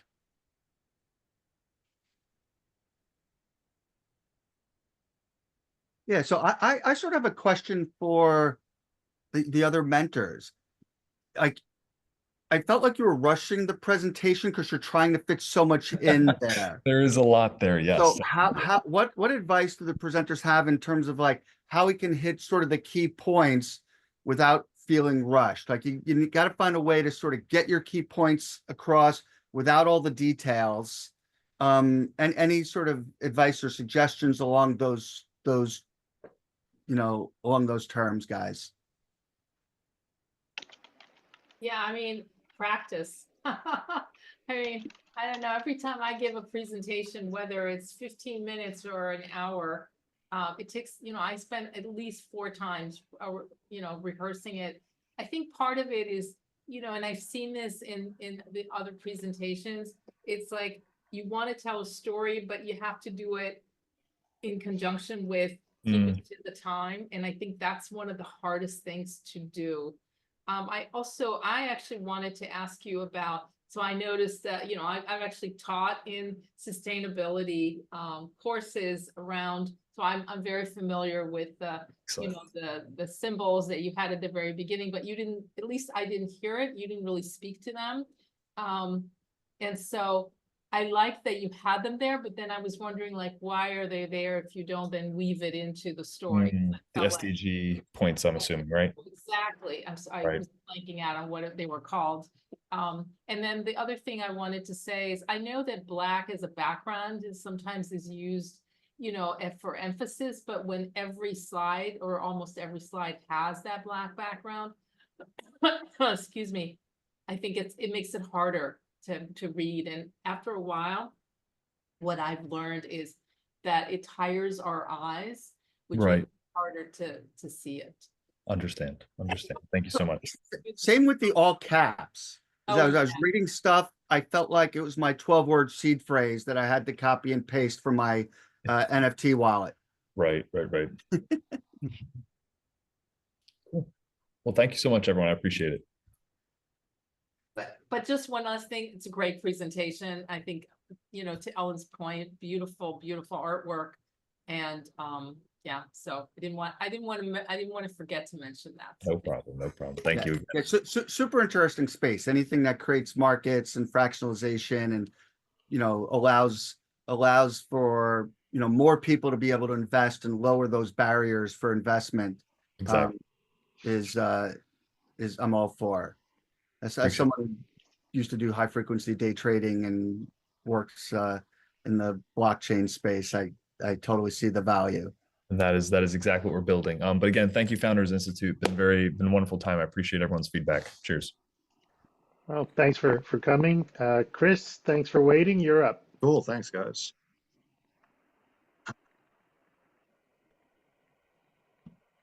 Okay. You guys see that? Yep. Cool. So I'm sure that you guys would imagine to transform this kitchen would cost 15,000, 20, maybe even 30,000. Truth is, this DIY transformation cost this customer only $2,800 and only took them 3 days to complete it. Introducing New Doors, the new way to transform kitchens and bathrooms. Now, the problem we're solving here is that kitchen and bathroom renovations are expensive and disruptive, costing on average over $30,000 to do a renovation that then takes almost 5 months to complete. Our solution is a way to order replacement cabinet doors for your existing cabinet boxes that not only saves you money and minimizes disruptions, but our favorite part is it's also environmentally friendly. Our product is made out of over 90% recycled product. And with over 24 million kitchen and bathroom renovations being done every single year, it is a huge market, with $10.5 billion being closed out last year and an almost $2 billion growth over the next few years. And now, as much as I know you guys hate the 1% analyst of 100 million in sales, you can see right here, that's all that it takes to do this. And we know, so how the product works is that you measure your doors, you put the width, the height, input those dimensions directly into our online ordering system. That shoots out a price with shipping, and then you pay right with your credit card. From there, the product is shipped directly to your house, along with all the matching supplies and everything you need to get the job done and then install it, which either from there you can DIY yourself or have a contractor do it for you. So now you could see that it only takes 36,000 kitchens out of the 24 million at $2,750 on the average job to reach that $100 million stat. And the reason we know that is because over the past 12 months launching our MVP, we've done just under $1 million in sales with 400 paying customers at a 44% conversion rate and 183% increase in Q1. And I forgot to tell you, we've spent $0 advertising. So now imagine what's going to happen when we bring in Shark Tank's Kevin Harrington as our CMO to launch a national advertising market, as well as partner with brick and mortar store like Lowe's or Home Depot, as well as Material Bank, which is the world's leading sampling manufacturer, which we already have a deal with. And then we want to partner full circle with a brand like CertaPro or 5 Star to fill the other side of the market that doesn't want to DIY. So of course we have competition. We're in one of the oldest businesses that there are. But as you can see here, no one's doing it like us. And the guy that thinks he's doing it like us doesn't have a name like us, which is one of the huge things of our competitive advantage. On top that we're the first to market, we're the direct to consumer cabinet makeover kit, now offering the lowest price on cabinet doors online and the fastest turnaround possible, period. And the biggest sell for it is truthfully is that they come in any color because it's unheard of in the cabinet door manufacturing business. And this all relates to the simple, easy ordering system that we have that we've been developing that is completely linked. 3 minutes. Sure, has completely linked our e-commerce to automated machinery, cranking out doors on demand. A little bit about me and my partner. I have 2 decades of experience in commercial millwork manufacturing and facility maintenance for big brands like TikTok and Marriott, with my partner having expertise in building life science buildings with extreme amount of automation. But here's some customer testimonials saying to exactly what we're trying to do, about how fast we are, how easy the process is. And what we're looking to do now is raise $2 million on our seed round. And that would get us 2,500 kitchens done at that average price, projecting around a $7 million closeout at the end of the year. Thank you.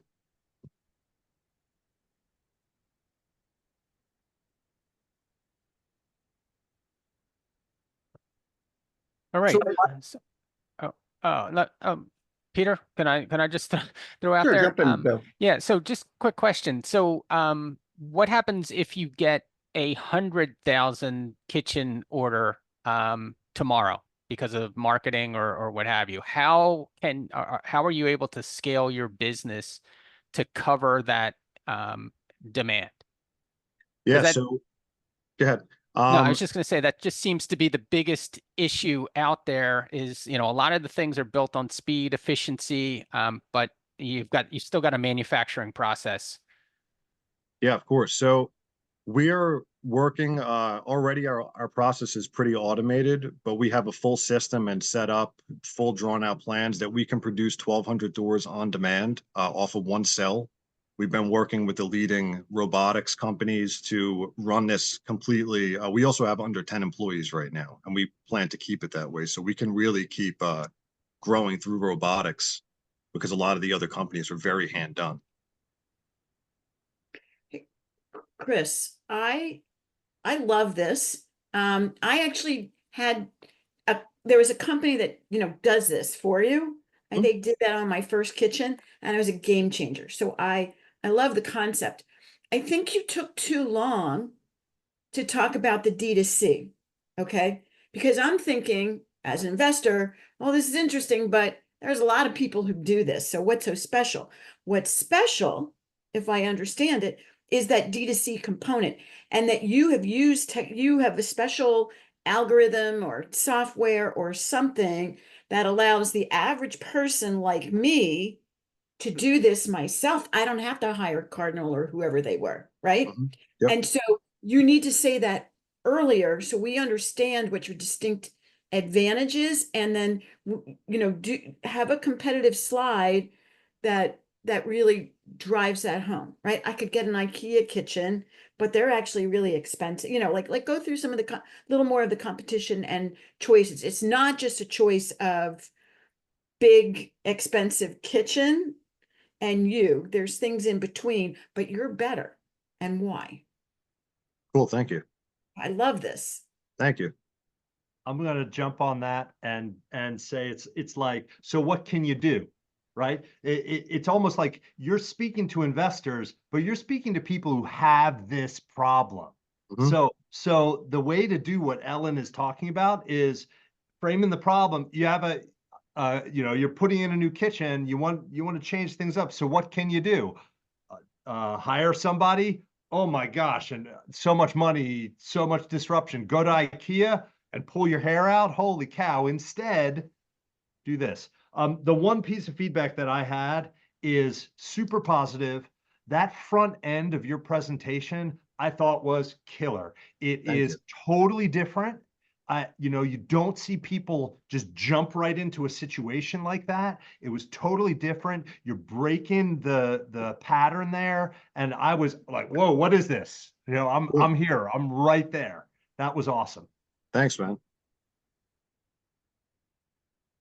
So wanted to ask sort of along the lines of what Bill was saying, to scale this up, if you start getting, these big partnerships, like why go for equity financing versus some other form of financing? Just go to a bank and say, hey, I've got a partnership with, Lowe's, and they want 10 million units of this, or they Yes. expect to tell Tillman. Why go for equity financing versus other options? Yeah, because so we've been coming in it from the inside. We don't want to go to Home Depot yet or these big companies, because that is going to go too fast. The big guys are going after these big stores right now, but they're running their businesses. They're old businesses. It's old woodworking companies that they're trying to bring technology into their old business instead of starting with it. And we'll cross that bridge with those guys once we get there. But right now it's kind of about going after that direct to consumer person, and kind of come in from the inside. And once we're that automated, it's going to be very hard for even the big companies at that point, when we can really play against them, to compete. So I don't know if that answers the question completely. No, the question was why. Peter, the follow-up's going to have to be offline. Okay. Because we want to squeeze in Jerry and then Eli, and then we're going to call it quits. So Jerry, if you want to jump in, let's go. Thank you so much, Chris. Yep. Thank you so much, everyone. Chris, if I would have known about yours before, I definitely would have looked at you. I just spent about $30,000 just to renovate an apartment. So there goes that. Guys, I'm Jerry Perez. I'm going to just quickly go into sharing my stuff here. So, hello, everyone. I'm Jerry Perez, and I am actually going to be leading another franchise tag for the Cookies franchise for the cannabis industry. Currently, we are in the store on the operation side in New Jersey directly. We've currently partnered with a few different people to bring together the first virtual dispensary for the regulated cannabis industry. In verse of that, the greatest part about this is that we actually already have the technology up and running in our Cookies location. With that, we've been able to get partnerships with some of the biggest time reps as far as music industry. With the Puerto Rico and specifically, we have Ozuna. With the partnerships that we're looking to expand into, it's going to be on the virtual reality side of things, due to the recreational market of what we're looking to get into on the New Jersey side front of things. As we integrate third-party network systems and things of that nature in the island, we hopefully would be able to integrate that nationwide. Due to the fact that we've already integrated with the POS system, Dutchie, which is already available nationwide, we've got clear go-ahead regulatory-wise to implement this in different states that allow it. Due to its medical standard already in Puerto Rico, that it is only medical, we've already got the clear way there. Bringing it over to the New Jersey side is where it's going to be a little bit more interesting. My background originally is coming from the automotive industry. That's where 12 years of my life has gone into. I've ventured out into getting myself educated with the team here as far as Ken, Justin Lee, Josh. He's led Harvest's $1 billion exit. Steve Lobel has partnered up with LGM. He actually runs multiple Cookies organizations between California, Puerto Rico. Ken as well and Justin Lee all helped co-found a few other different companies. And partnering with me will be bringing it to New Jersey to push forward the stampede of bringing Cookies blueprint as far as the marketing tactic of the drop culture that we have, but also to bring the reality of the virtual reality of things as well. Sorry about that. And if it's okay, I would play the video for you guys. I won't play so we have different versions of it. New York City is going to be another version that we're currently looking to launch in. This is the Culture House that's already available in New York right now. We haven't got the clear way to be able to launch there yet, so we're currently on a standstill. But as we get the regulatories for different states, we'll be able to launch them live. But as of right now, New Jersey would be the next state to launch in, only because I have You're at 3 minutes. things to back up as far as everything that we have there. And that's it.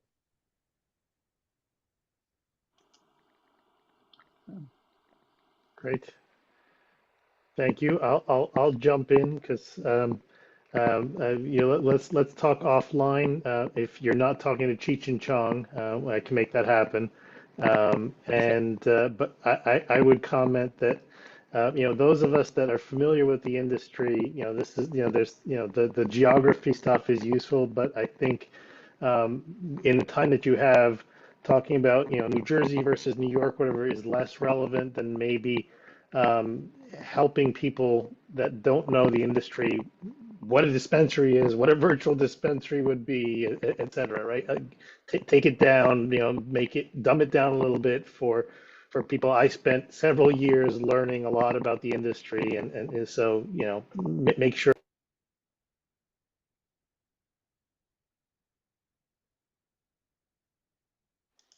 Other panelists?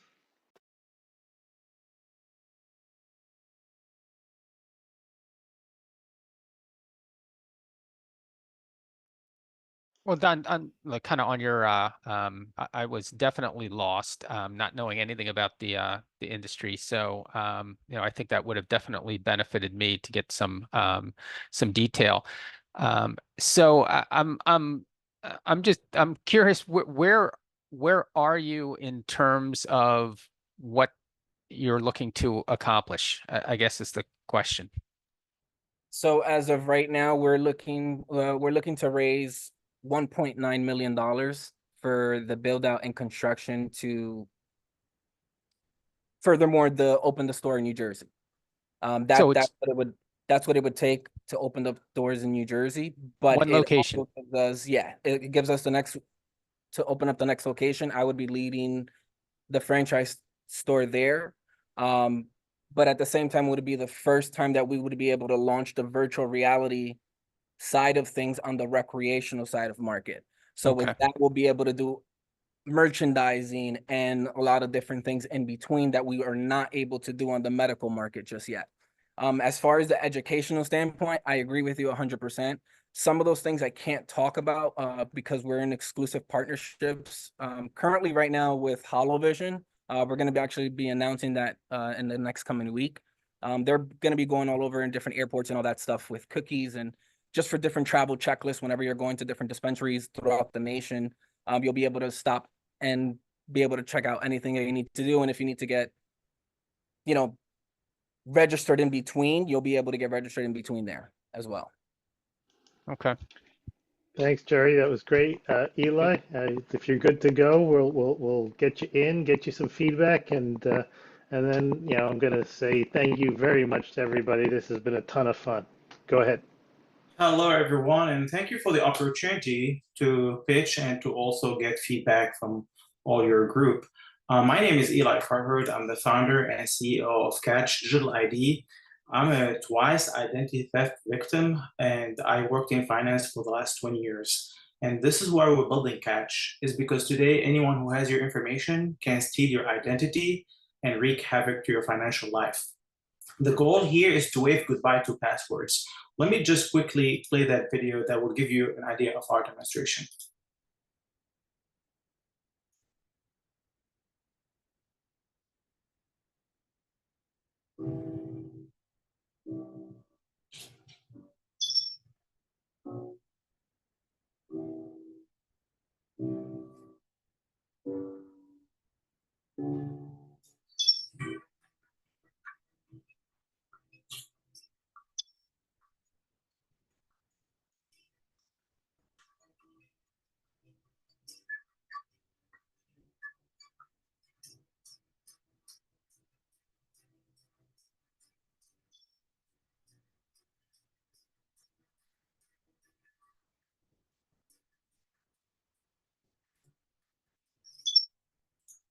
So as can everyone see, it's like a Face ID, but uses your hand and works on any device, not just some iPhones.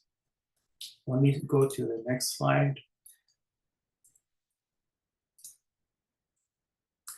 We have a strong team. So my background is finance. My co-founder has one successful exit. He's a serial entrepreneur. He's the innovator and the inventor. Nitin Gaur spent 22 years at IBM. He's also a senior leader in infrastructure and app development. Edward Bumber comes from Raytheon and Symantec. He's also a cybersecurity leader in software security and infrastructure security. And Jonathan Nystrom is a seasoned entrepreneur with 3 successful exits with 15 years of experience at Ernst & Young.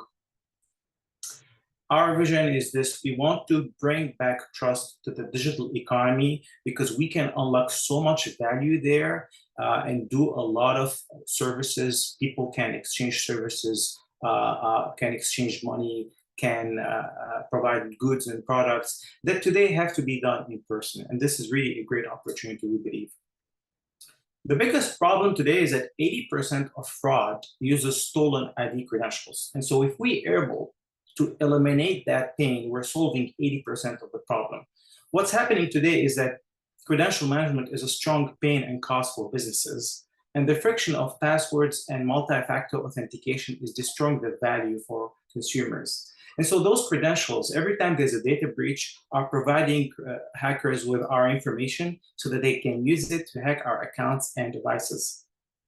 Identity theft tripled in 3 years, from 2018 to 2021. Several industries are struggling, from financial services to healthcare, insurance, and obviously the government. We've lost, by the way, about $1 trillion just during COVID for fraud. You're at 3 minutes. Our solution is Catch. We want to provide a solution where your palm becomes your password.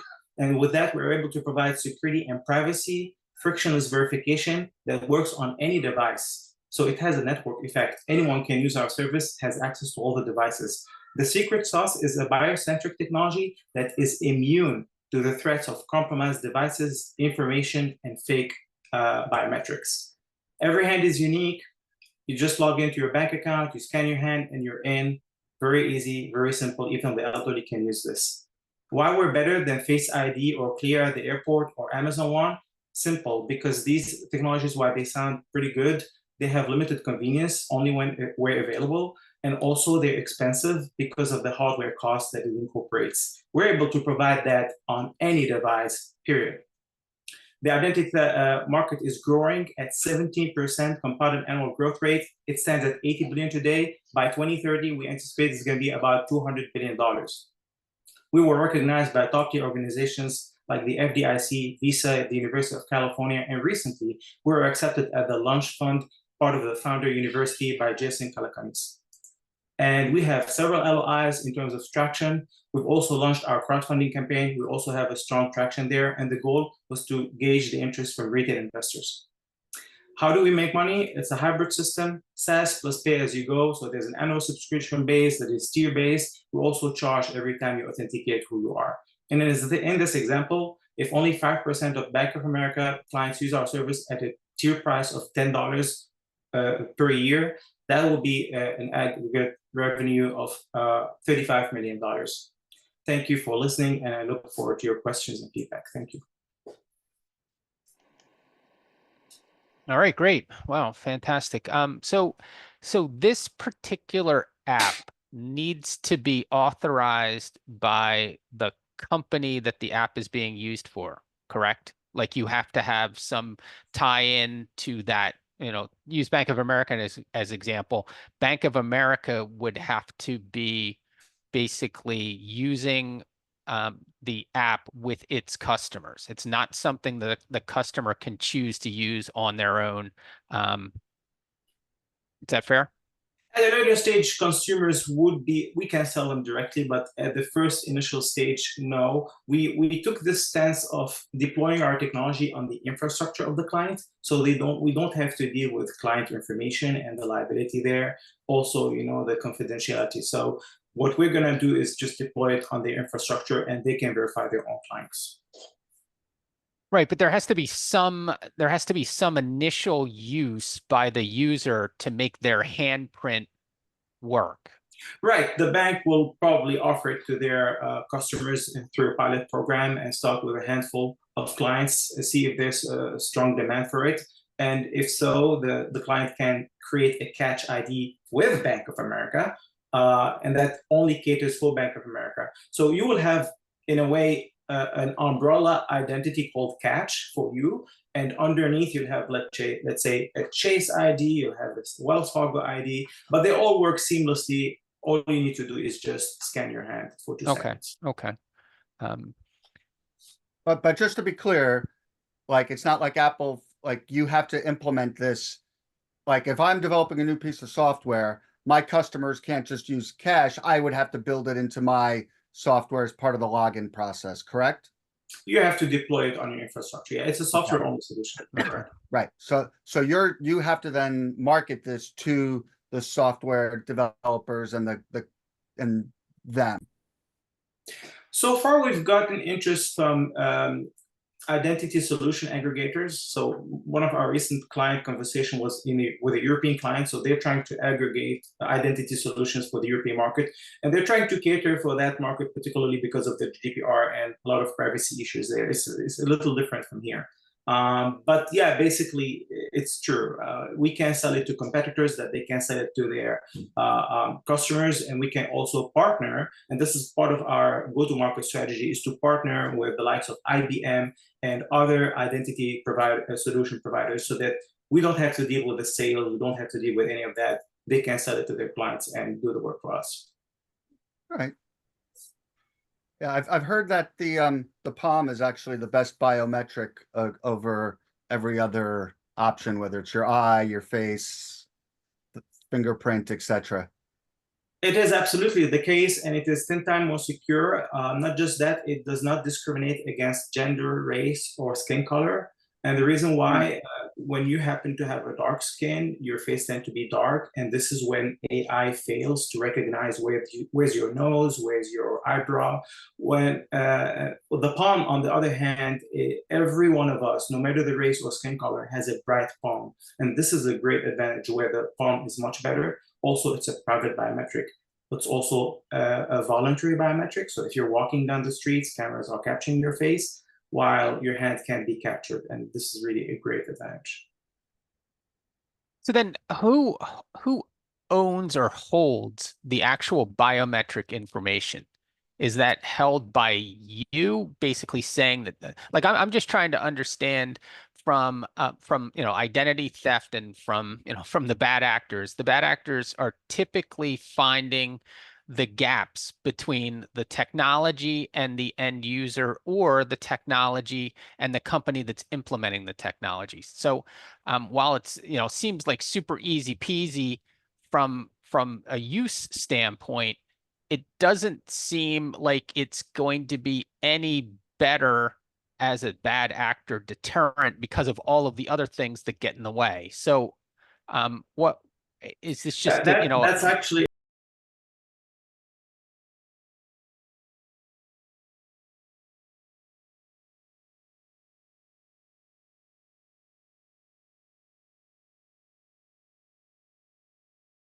who can use your information for a particular purpose. Let's say I want to create a credit account.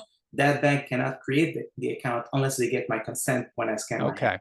So that's how we protect people from identity fraud and the way it is perpetrated today. The other element, well, who houses the data, it doesn't really matter, because our IP and the core technology doesn't really depend on the security of that data. So even our servers can be compromised and your identity will remain safe.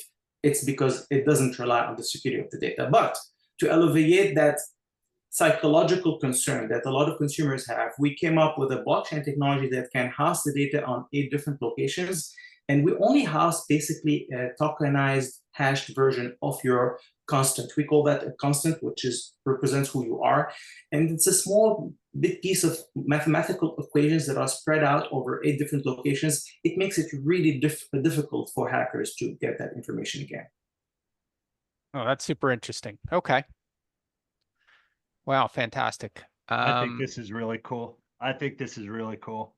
Thank you. And I dig your the creative messaging, right?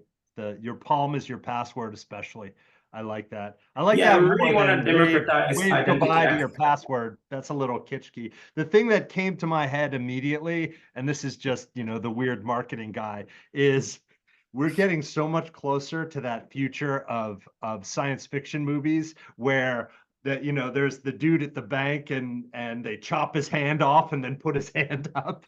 I get this question a lot. And by the way, if someone chops your hand, they can't gain access because we also detect vitals. So we make sure. Oh, there you go. See, that's yes, so cool. Yes, That's so cool. We actually make sure that this hand is alive. It's not a dead hand. That's so if you cool. 3D print my hand, it's not going to work. That's really cool. That's really cool. My only constructive feedback, which I imagine in person, it's probably not as big an issue, but I would try if you have something, a device that you can show it on a device in person. Now, obviously, we can't do that here. It's not going to have the same effect. That's always going to be way better than showing a video.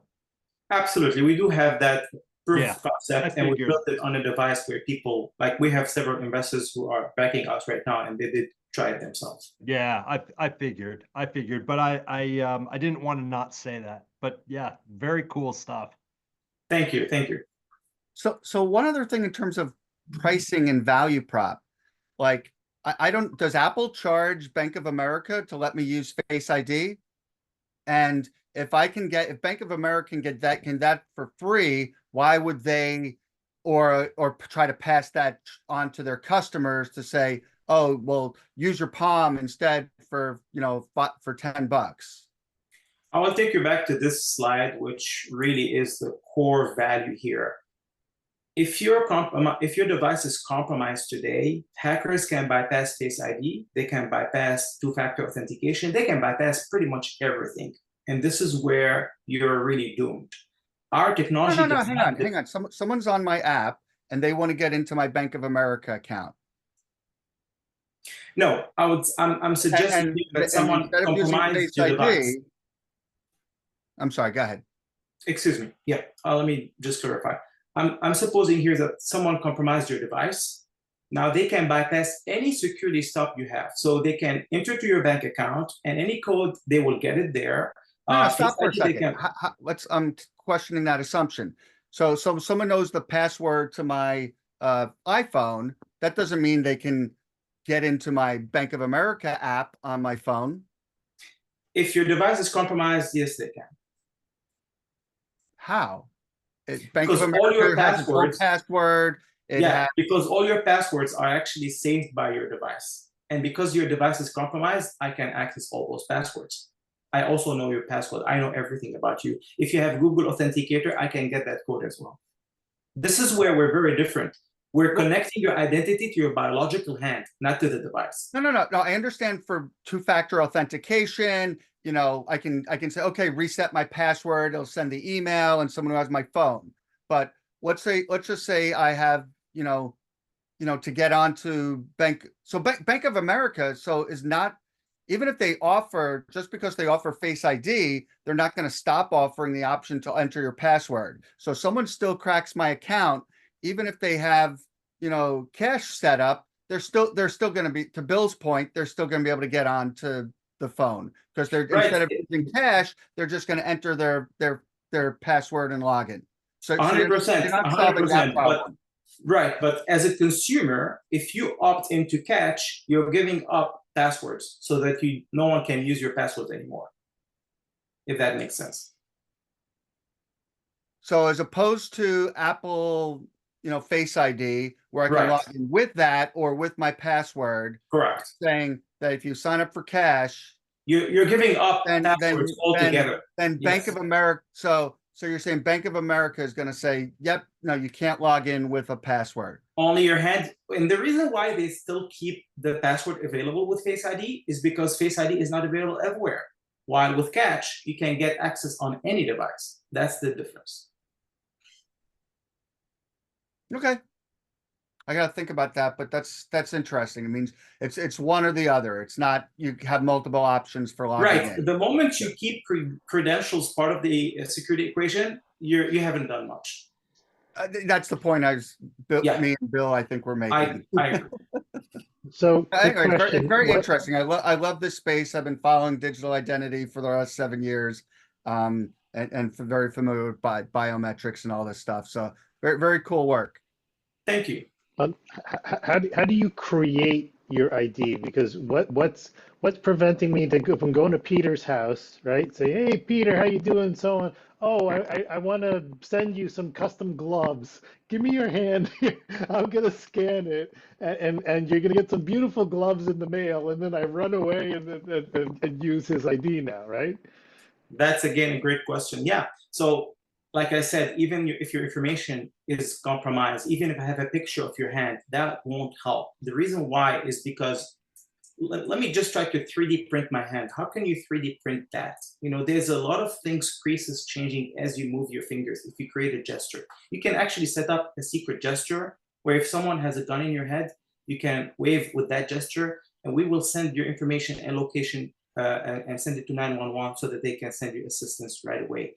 We thought of all the security breaches possible and all the threats possible because we come from that background. My co-founder especially, he worked in cybersecurity for 20 years. And we thought about it, yes, CIA style if you want. How can we protect people to the utmost way so that they can feel secure giving up their biometric? Because the way people think about passwords today, well, if I lose it, I can change it, but I can't change my hand. So unless you're providing something really powerful and secure, people won't use biometrics. Wonderful. Panelists, anything else before we've gone way over, but Yeah. gosh, No, it's what fantastic. a great night. Thank you. Please No. reach out if you have any question. This is our QR code. You can quickly scan it. It takes you to our website, and that's my email. Feel free to reach out if you have any more questions. I'd love to continue the conversation offline. No, fantastic. Yeah, let's call it a night. So thanks to all of the panelists, thanks to the presenters. This has been super awesome. And there will be recording set out, and we'll get it posted. So everybody else, have a great evening. Thank you to the Founder Institute, and have a great evening, everyone. Thanks, everyone. Take care.